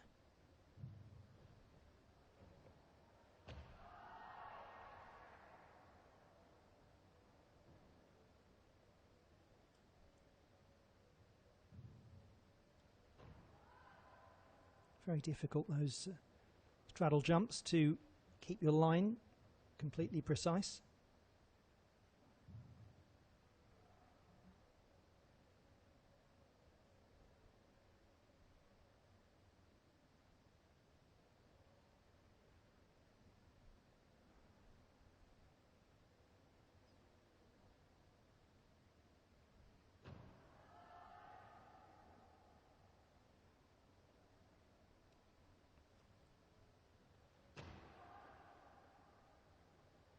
Really important to get the knees tightly in for the back tuck skill. And really does plant that landing admirably, Kristina Zwicker.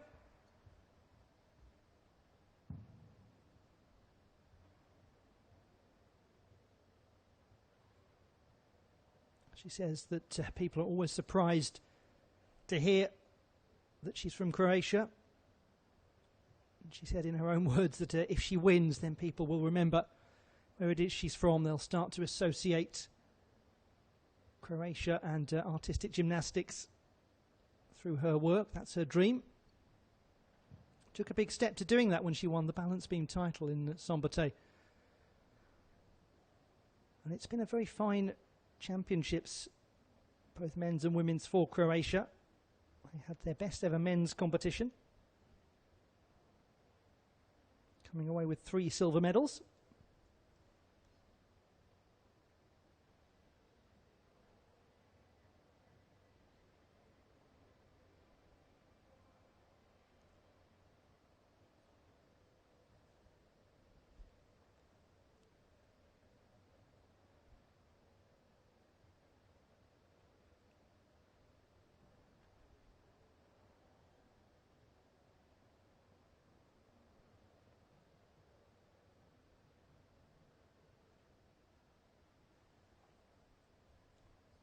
.12.1, Kristina Zvicka delivers exactly what she did in qualification, and that's enough for 5th place at the moment. So, just as one expects to a certain degree from a European balance beam final, it's Romania 1 and 2, it's Latvia 3, but here is the 3rd strongest performer in qualification, Anastasia Bachinska of Ukraine. 17-year-old from the west of Ukraine, been a senior now for a few years. Uses the candle mount.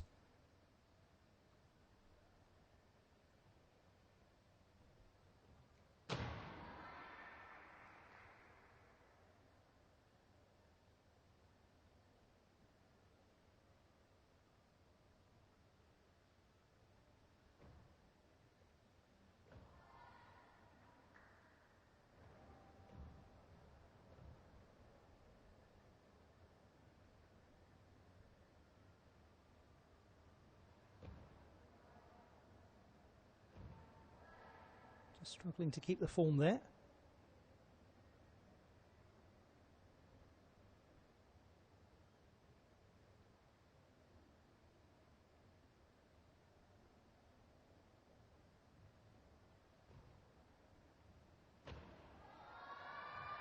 Just about.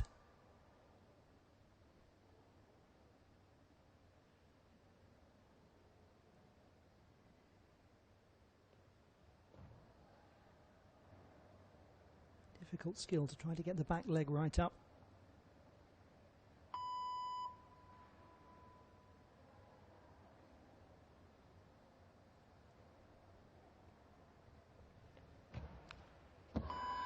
Double tuck to dismount with authority from Anastasia Bachinska.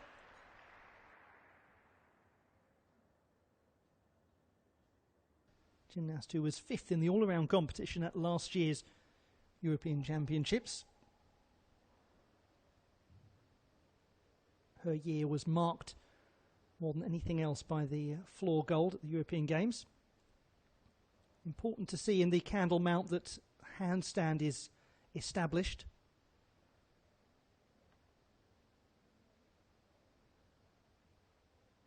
Candle mount so named for exactly what it looks like.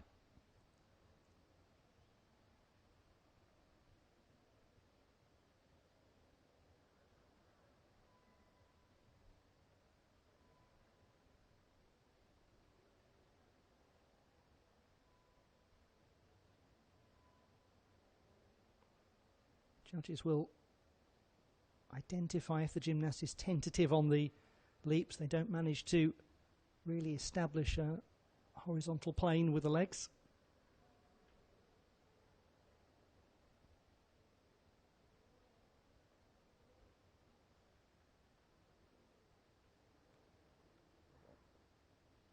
This was where she really did manage to restore balance quickly and effectively. Could make a bit of a difference, actually. Could make all the difference staying on there. It's got the difficulty to be in contention. It is in contention. Anastasia Bachinska, 13.1. Goes into the bronze medal position. So still Yordaki, then Sviringu, then Bachinska. We go to the final competitor, Anastasia Motak of Ukraine, 6th strongest in qualification.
Executed the back tuck well.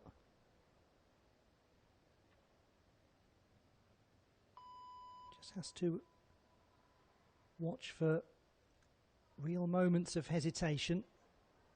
Something the judges look for is when the gymnast takes a long time to establish their dismount. Well, she has performed the dismount very well. I'm sure you heard the timer beeper on a couple of occasions. 12.733, the qualification score for Motak.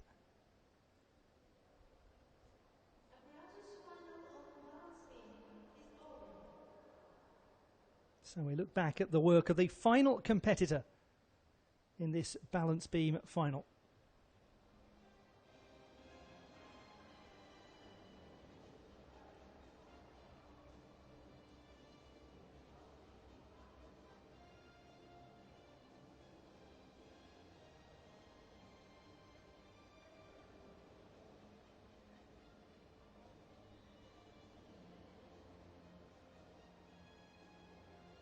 No doubt a stylish gymnast, a very distinctive gymnast in the way that she performs. And this, a look back at the dismount. My apologies, that's the front pike skill.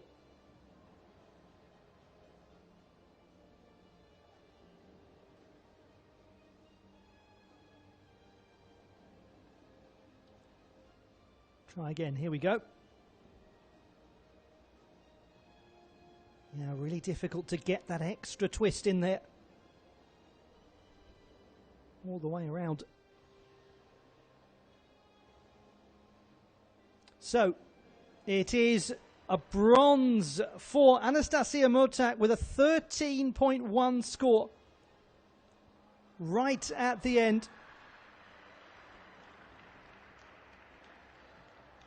So she's done it on the tie-break system with Anastasia Bachinska, who is in 4th position, and it means that once again, 7 years after she won the title in Moscow, Larisa Yordaki is the European champion on the balance beam.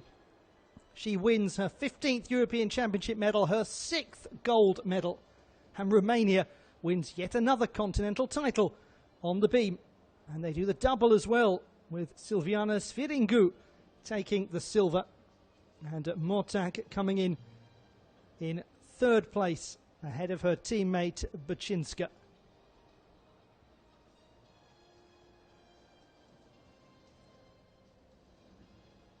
She did have a 0.1 penalty for going over time, but her score 5.8 difficulty, 7.4 execution.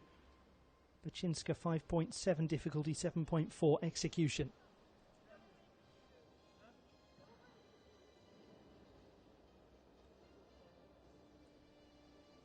So a look back at how the medals were won. And the bronze medal for Anastasia Motak. 2nd bronze medal of the day for her.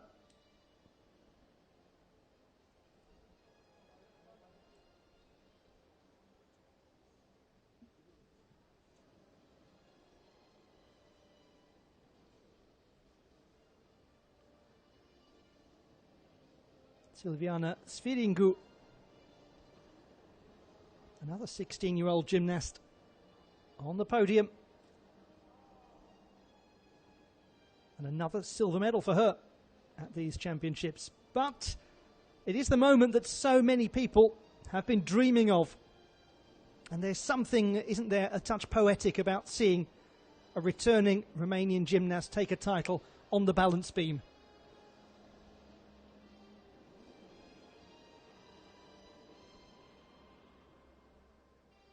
Larisa Iordache with a 14 score by a clear couple of tenths, taking the European title. So she brings herself level with the number of gold medals of her fellow Romanian Simona Amana and Great Britain's Beth Tweddle. 6 gold medals for Iordache at the European Championships. Moves up the leaderboard. Joins some of those great names from the past that I mentioned earlier, except it's still the present for her. Almost improbably. So we'll have the victory ceremony for the women's balance beam final in just a moment before we move on to the floor exercise.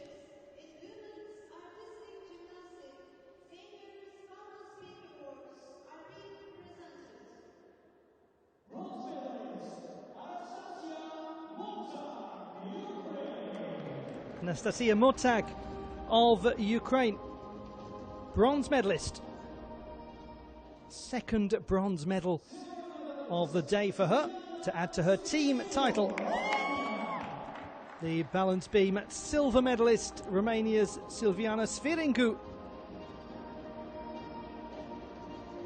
Second silver medal of these championships for the 16-year-old from the southeast of Romania. Larisa Iordache is a champion again. For the 6th time, she takes continental gold. The 24-year-old's remarkable resurgence continues. It is a gold medal on the balance beam for her once again. A title that she won in Moscow. And it restores Romania to top spot in a European balance beam final.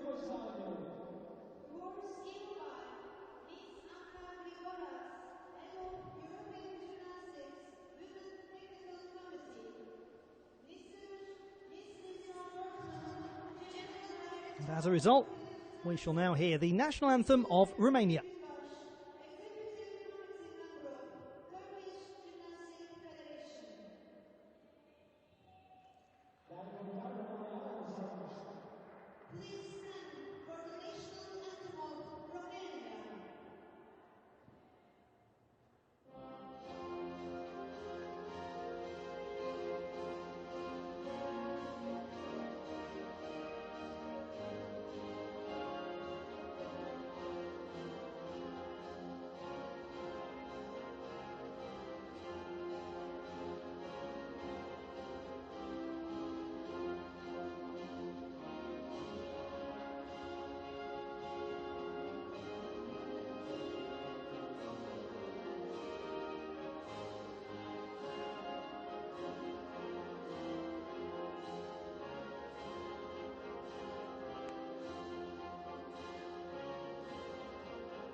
The national anthem of her country, Awaken the Romania.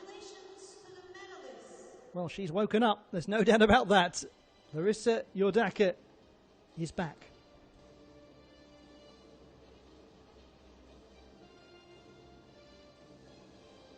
There they are, the medalists for the women's balance beam competition at the 33rd European Women's Artistic Gymnastics Championships, and they depart, many of them, to get ready for the floor final. We're moving at a splendid pace here. So much so that I haven't had my usual opportunity to bore you all senseless with a history. And interestingly, it regained prominence during, of all times, the American Civil War, when there was a shortage of global cotton supply. So railways became huge here in the latter part of the 1800s, and Mersin became a major global trade point once again. The start list for the women's floor competition. And we see Antonia Duță of Romania, the second strongest in qualification. She'll go fourth in the running order. Larissa Iordache scored a 13.433 in qualification. She was the top qualifier, will go last. The top four qualifiers were all Romanian athletes, ergo 10th spot. In this case, Göksu Uçtaşan of Turkey has earned a place in the final. Iordache, a two-time European floor champion.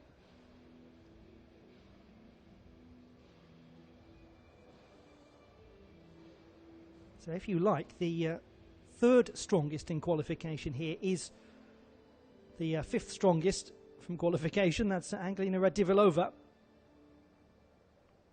So she will definitely be one to watch.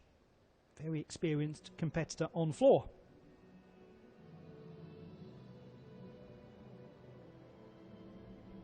As I was saying earlier, the city of Mersin became a centre of commerce. They say that it's a beautiful part of the world in terms of harvests. The weather is perfect, the soil is wonderful. Second richest floor in the world. It's known for its citrus fruits, honey and fish as well. And this is the final opportunity to harvest some medals here at the European Championships of 2020. The last chance to take home some precious metals. Who will manage to spice up their floor routine and really wow the judges? Here we go. It is the women's floor final to conclude these European Championships.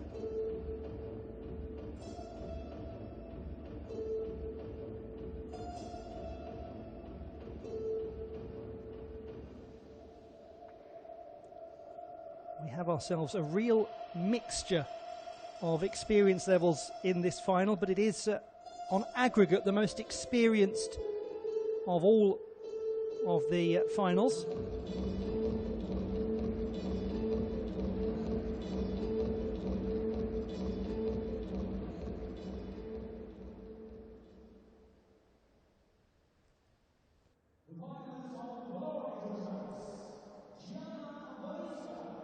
First to go will be Diana Warinska of Ukraine, who performed so well in the team final, 8th strongest in qualification.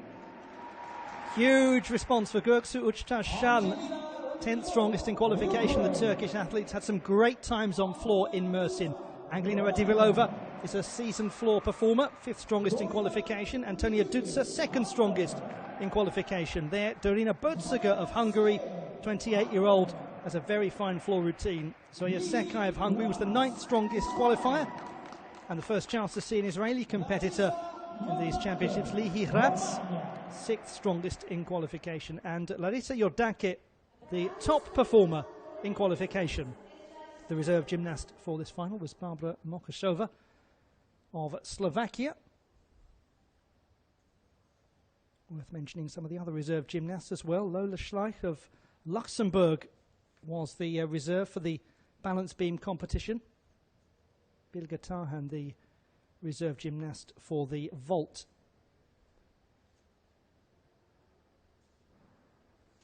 So we get ourselves underway with Diana Warinska of Ukraine.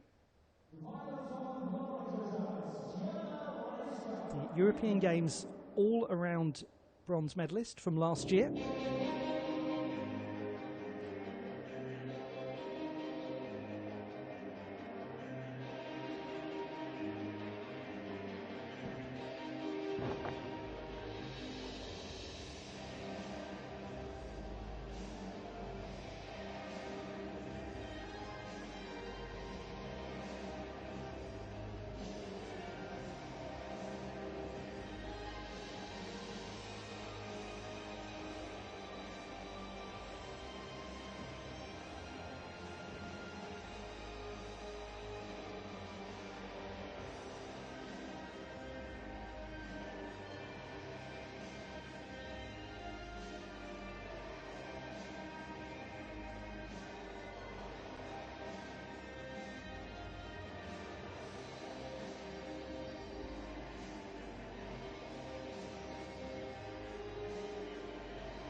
What character we have seen from Diana Wawrinska at these championships, having battled with very bad health and only been able to train for a few weeks, having commented herself on just how much harder it's been to train than normal.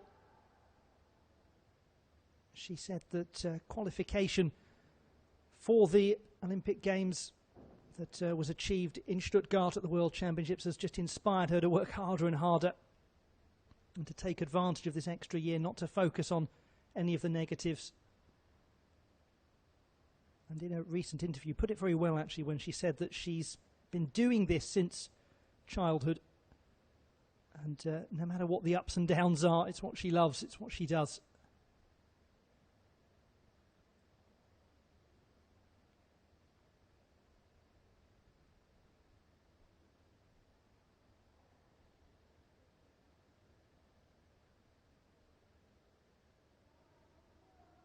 Twisted round with real accuracy.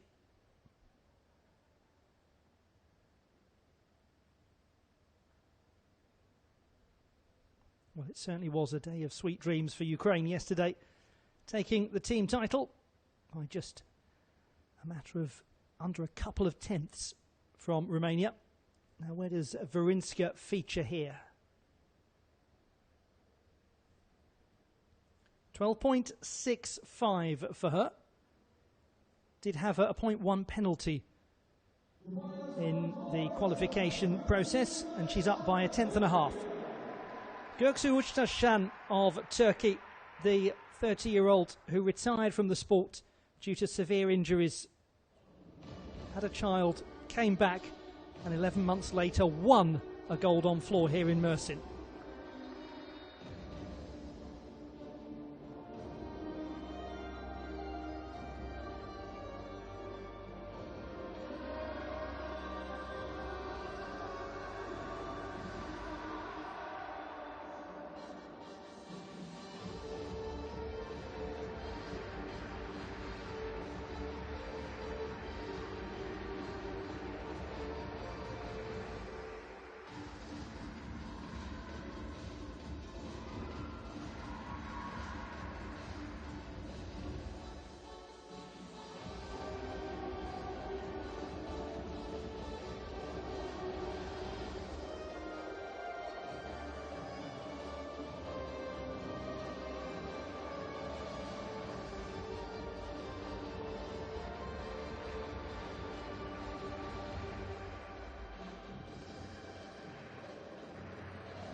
This place has been the site of some of the finest moments of her career.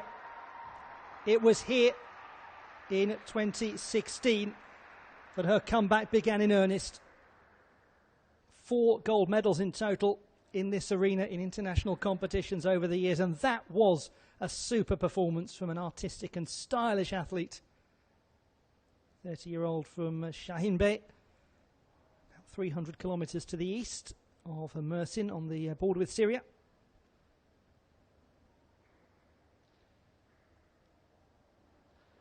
She actually won the Mediterranean Games silver in 2009 on the vault in Pescara.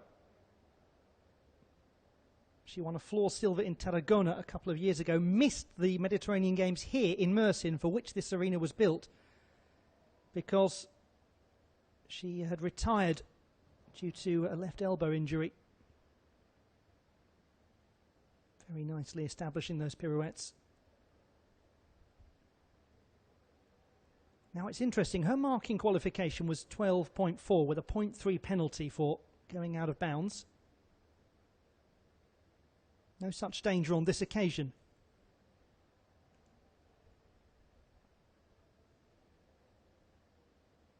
Just got the sense there of a gymnast thoroughly relishing this occasion. Will it be enough to find some place on the podium? Now that would be the absolute crowning achievement. And you can see, I think, just how much that means. The score is 13. Göksu Taşan is in play. 8.3 execution score. It had to be highly crisp execution because of her difficulty, and boy, it was.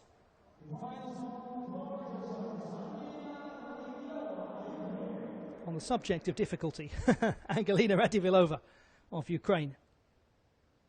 There's more than one way to earn a score, and she does it with some complex work. 5th strongest in qualification.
What a competition it's been for Angelina Radivilova, gold medalist in the team event.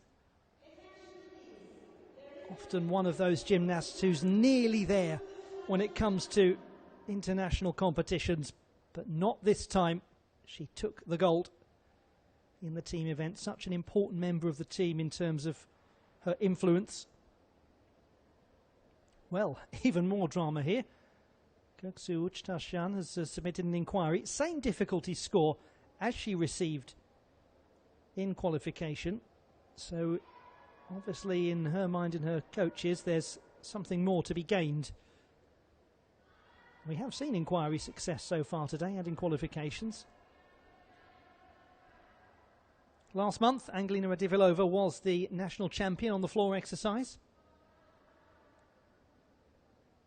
It was the National Championships of 2019 that started a really wonderful return to form for the 29-year-old from Kiev. And she won the floor exercise at the World Cup in Hungary in October. But that, one of a few moments here and there where there was a little bit of compression on the landing or just being slightly off axis.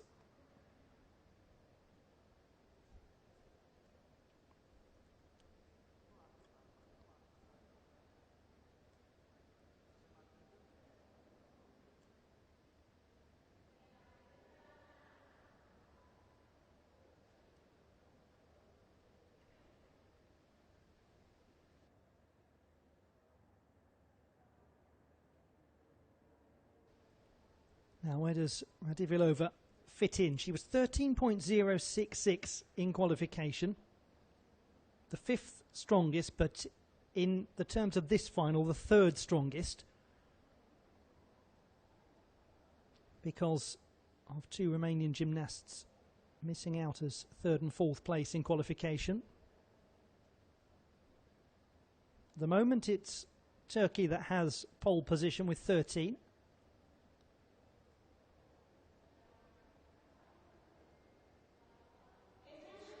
Well, worth going for that inquiry. Up to 13.1, Göksu Taşan.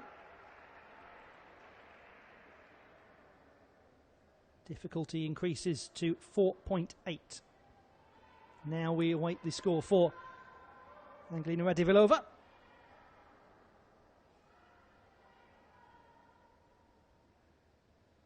The occasion really did hit her in the team final when she realised that she finally got those European Championship honours.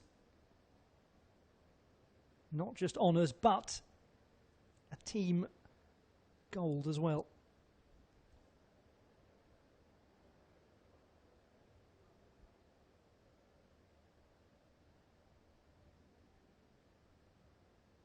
.6 for Angelina Radivilova.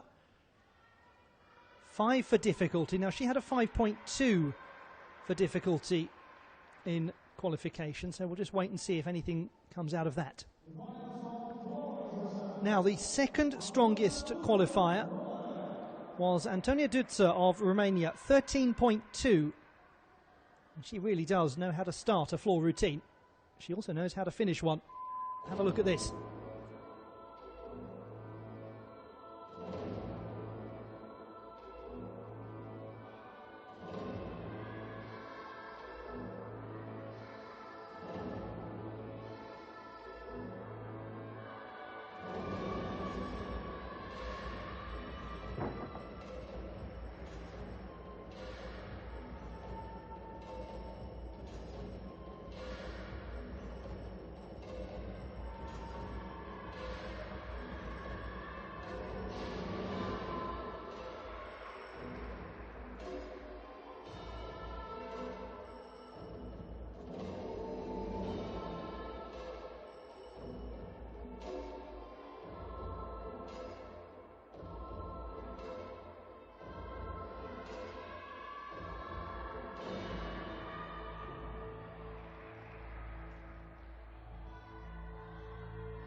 It is, as ever, memorable work from Antonia Duță, 16-year-old from Bucharest. She was part of that Romanian team that won the silver medal at the European Youth Olympic Festival in Baku, Azerbaijan last year. 4th in the floor final at the Junior European Championships of 2018.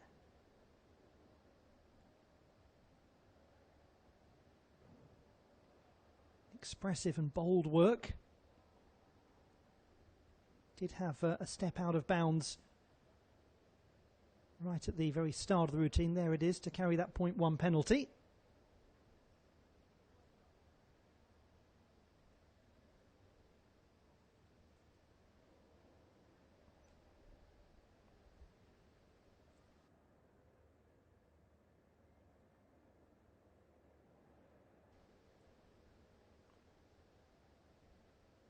Just a little bit of turbulence on the wolf turns.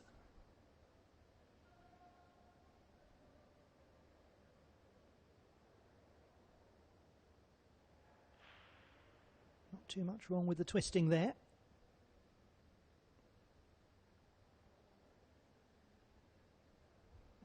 And the whole thing certainly is performed, and with a flourish.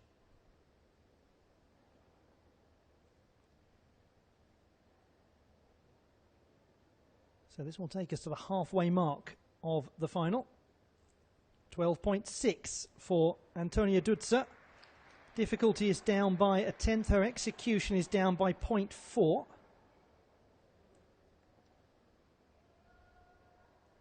Now, the very experienced competitor on floor, Dorina Bertziger from Hungary, 28. And she's in really good form at the moment. Won the National Championship in October on floor, and then a silver at the Masters Championship last month. Amazing, considering that she only started training again in August after shoulder surgery.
Berziger had a very low landing on one of her tumbling passes and then managed to recover the whole routine.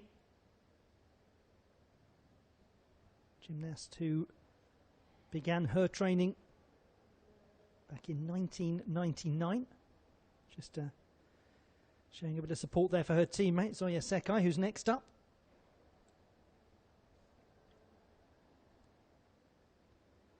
First European Championships for Berziger was in 2008. This her 9th time at the European Championships. Going for real height in the layout skills.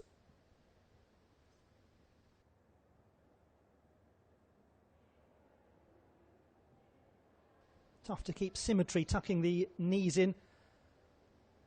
And just lost that form a little bit, leading to a difficult landing. Yep, Sekai knows all too well. Could be a little bit on the costly side.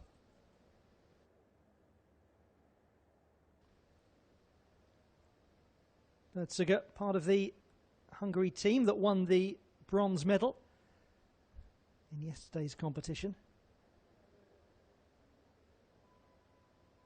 And so much energy and intensity has gone into that, and preparing for that opportunity over the last month or so, that it's easy to understand if gymnasts start to become a touch fatigued by the time of this last final, especially when considering that they haven't been doing an awful lot of competing lately, although some of the Hungarians have been doing more than others.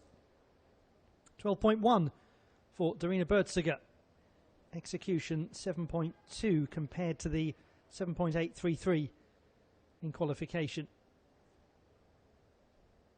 So she finds herself in 5th position. What does that mean with 3 to go? It's Göksuc, Tashan, then it's Diana Vrinska, then it's Antonia Dutsa. We look at Zoya Sekai of Hungary, the 9th strongest qualifier.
What a superb competition from Zoya Sekai.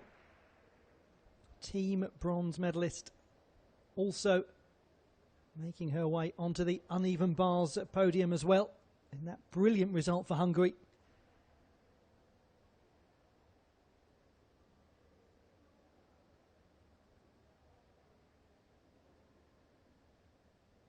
She was very busy last year with 6 international competitions in what was her first senior year.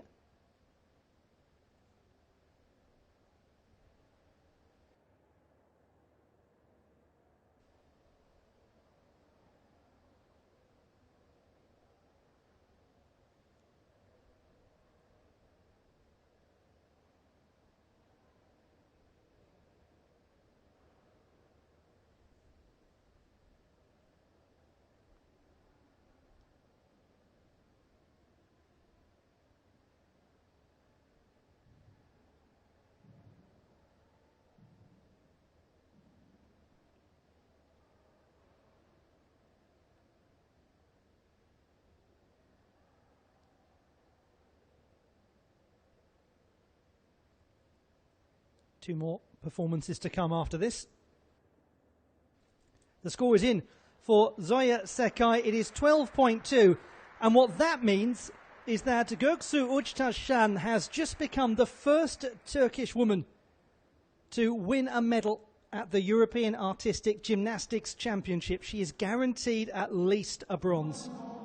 We have 2 competitors to go, and we've just had some wonderful history made for the host nation and for its most experienced gymnast.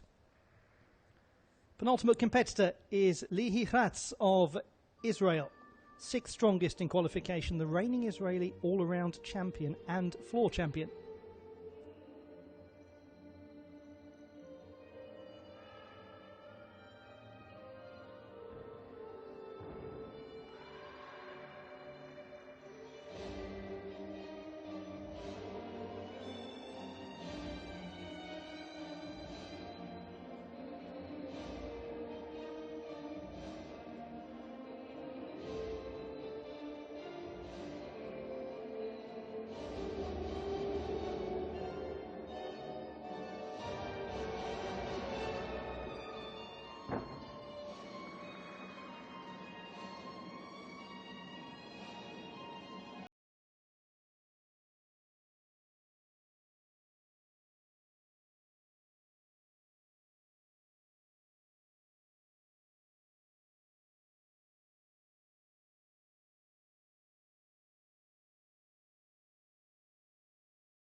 The 2017 Maccabea Games,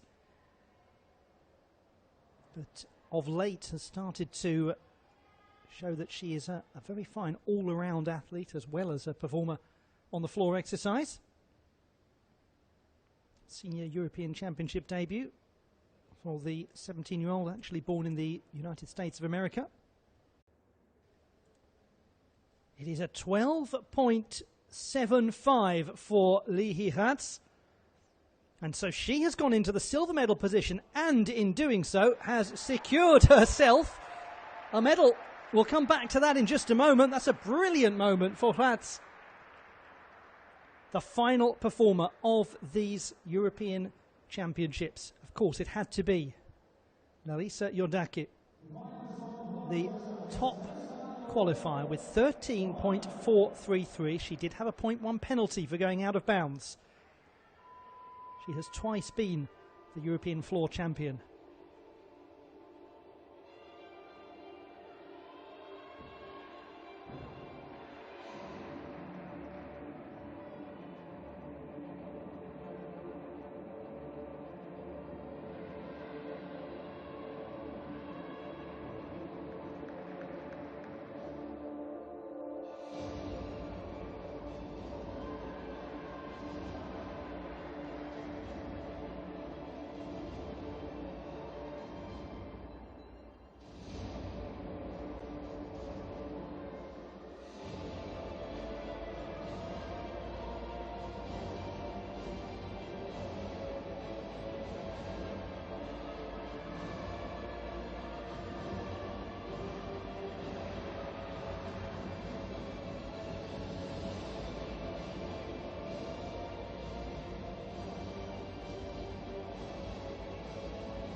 They say that home is where the heart is. Her heart, one of the biggest, one of the toughest in the sport of gymnastics. And she is always at home at a major competition and always at home on the floor. Larissa Iordache of Romania, whatever the outcome in this particular final. This has been an incredible story. We must reflect as well on the fact that Israel has just joined Turkey in securing its first ever medal in the Women's European Artistic Gymnastics Championships. Colours to be determined after this score comes in for Yodaki. Score to beat is 13.1. That is Göksu Uçtaşan.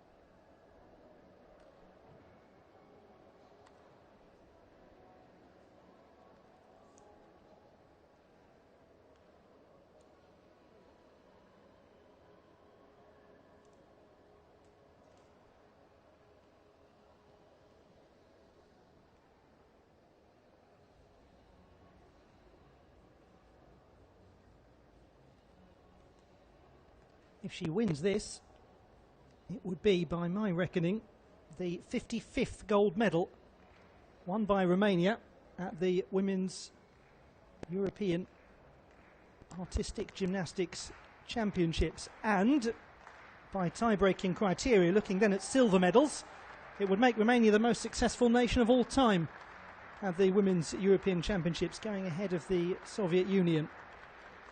A lot of stories, a lot of stories. And what about for her as well? Guaranteed a silver medal. Either way, this title's going to a veteran. Either way, someone here has proven that you can win things at any age. She's almost done it. She's about to discover it is at 13.05, and come along. If this isn't one of the best gymnastic stories of the year, I don't know what is.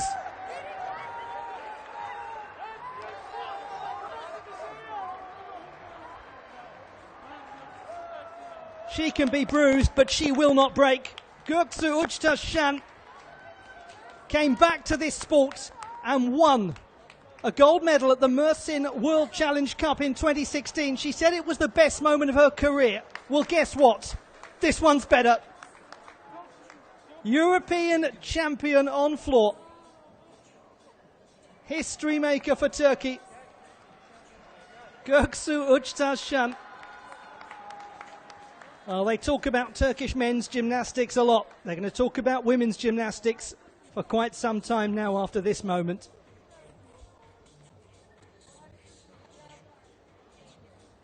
She missed the Mediterranean Games here in Mersin 7 years ago because she had retired. Turns out she hadn't.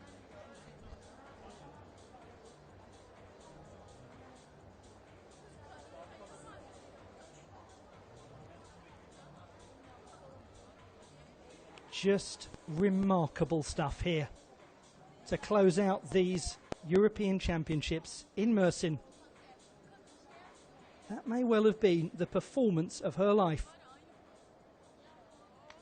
She evidently knew at the end of the routine that she'd done what she came here to do, having looked after the team really for so long. This one was about her, that group of 16-year-olds that she was really captaining.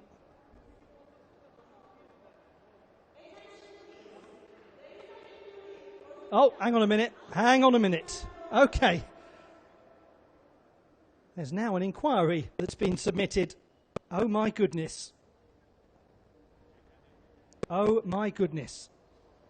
Now, the gap, as things stand, is 0.5. Larissa Yordaki had a 5.7 for difficulty in qualification. 5.2 the difficulty score here.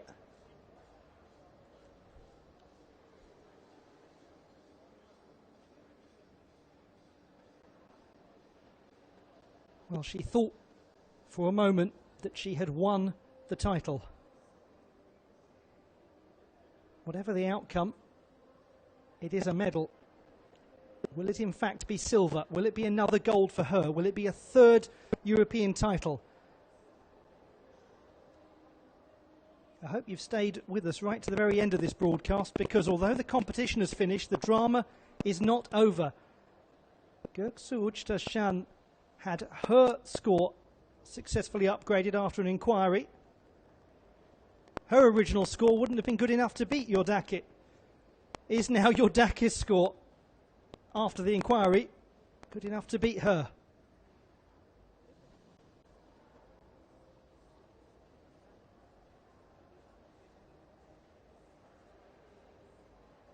How are you all doing there at home? Nice and calm? Good, glad to hear it.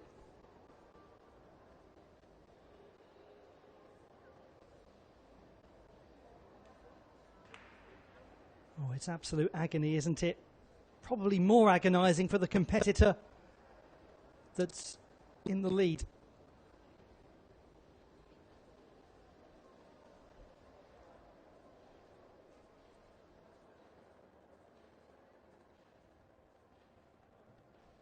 The moment of victory paused. Is the moment of victory denied?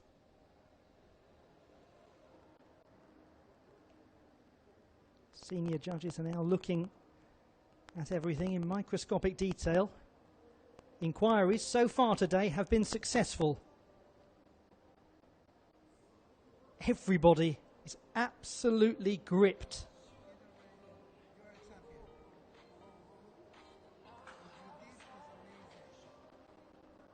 Yes, quite rightly there, being told what you did was amazing. I think that's a really wise bit of counsel from the coach. No matter what happens, Göksu Uçtaşan gave everything she had and delivered really the performance of her career.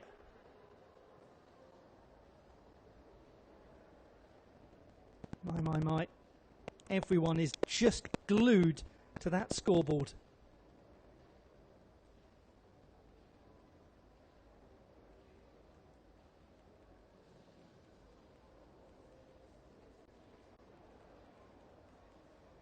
Gold for her, or gold for Yordaki for the second time at these European Championships.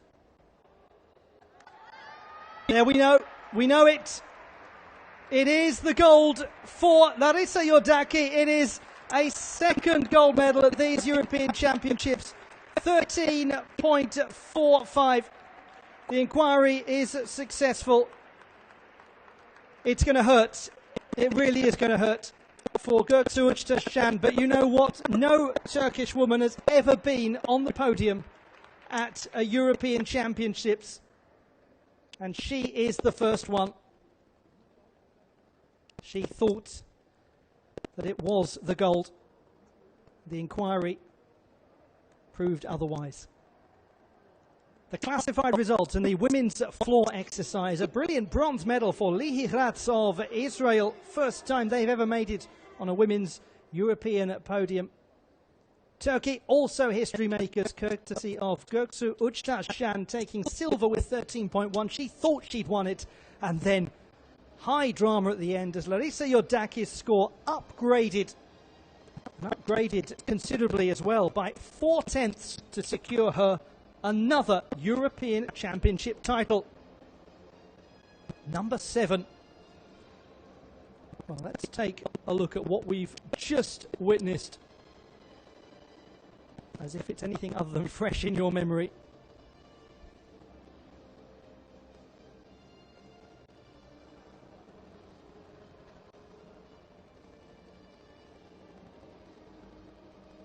Superb silver medal won by the veteran Turkish athlete Göksu Uçtaşan.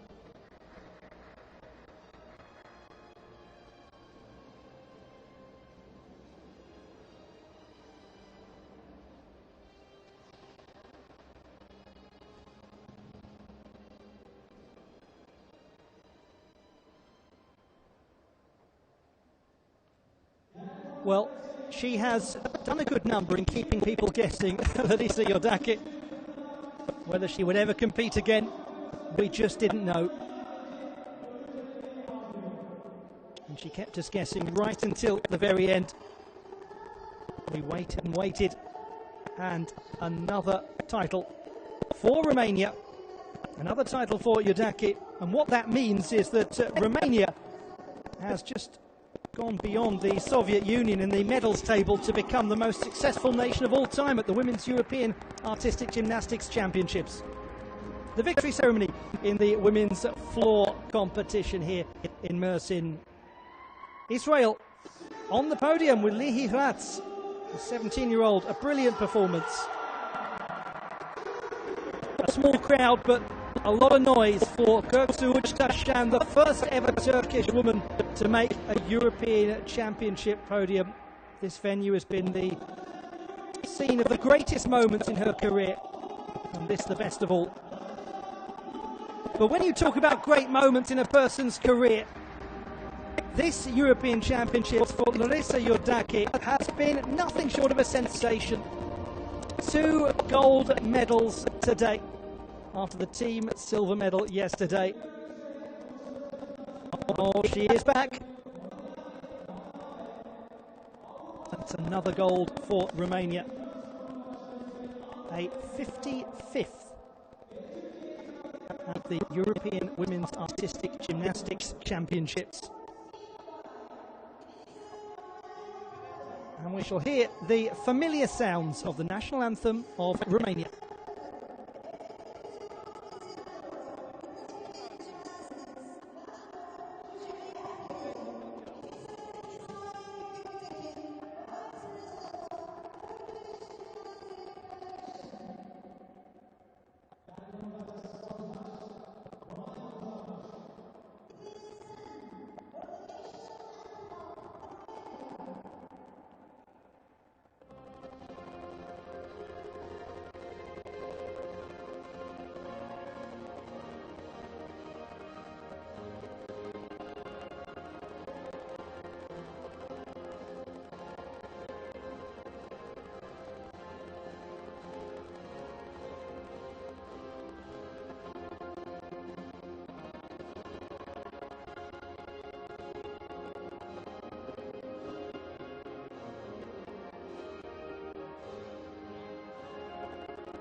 Is Basha.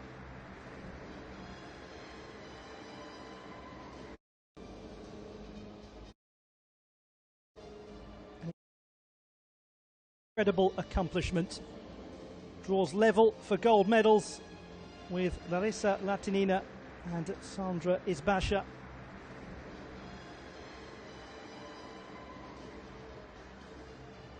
And so our time here in Mersin draws to a close. Indeed, our 2020 in gymnastics draws to a close. The host nation managing to get onto the podium at the conclusion of these championships. And once again, Göksu Uçtaşan is smiling, realising what an incredible accomplishment her silver medal is. Even though she thought for a moment it was gold, or more than a moment, it is still history-making. History-making too from Larissa Iordache of Romania. Remarkable championships that she's had. History-making for Romania. History-making for Ukraine, as they win their first ever women's team title, as Romania become the most successful nation in women's artistic gymnastics at the European Championships. So many other history-making moments. It's been a great pleasure having your company over the course of 2020 in a more limited capacity than we expected when gymnastics kicked off the year back in January, February time. Who knows what the future will hold, but it's been an absolute joy to have your companionship, proving that the sport of gymnastics and its a wonderful community can deal with any challenge that's thrown at it. Until 2021, until next time, I've been Ollie Hogben, and it's farewell until next we meet.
Teşekkür ediyoruz. Evet, şimdi sporcularımız yanımızda. Göksu Üçtaş Şanlı'yla gümüş madalya kazandık. Gençlerde de Derin'le bronz madalya kazanmıştık sabah seansında. Evet Göksu.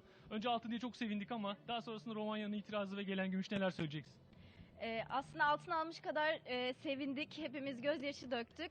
Ama gümüş madalya da çok güzel. Yani aslında ne diyeceğimi bilmiyorum. O kadar mutluyum ki ne diyeceğimi bilmiyorum gerçekten. Bu madalya sadece benim değil, tüm ekip çalışanlarımız, tüm antrenörlerimiz, camiamız, federasyonumuz, genel müdürlüğümüz, herkesin desteğiyle bir takım olduk ve sonucunda bu madalya geldi. Ben madalyamı tüm Türk kadınlarına ve annelere armağan ediyorum. Teşekkür ediyoruz, tebrik ediyoruz seni. Derin, sen neler söylemek istersin? Bronz madalyayla ilk önce seninle sevindik sabah. Senin düşüncelerini almak isteriz.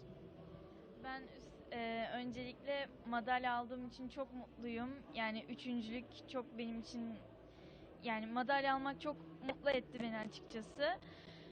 Göksu ablanın dediği gibi bu madalya hem benim hem de buradaki emeği geçen bütün herkesin, aslında takımımızın, antrenörlerimizin, burada bir sürü çalışanın hepsinin aslında bir sayesinde oldu diyebilirim.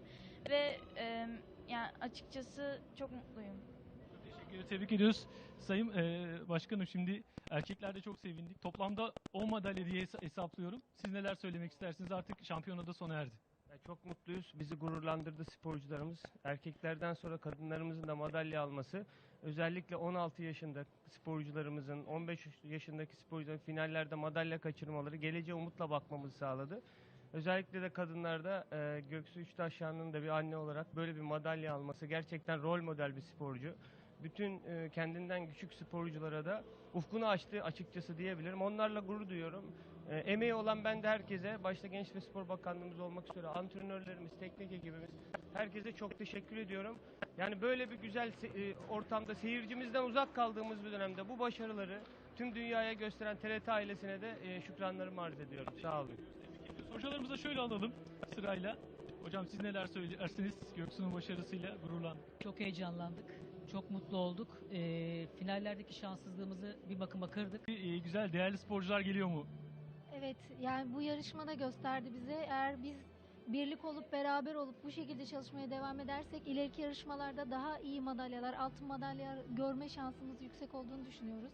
Hani bu yarışmada gerçekten Göksu'nun ve Derin'in dediği gibi herkesin çok büyük emeği var.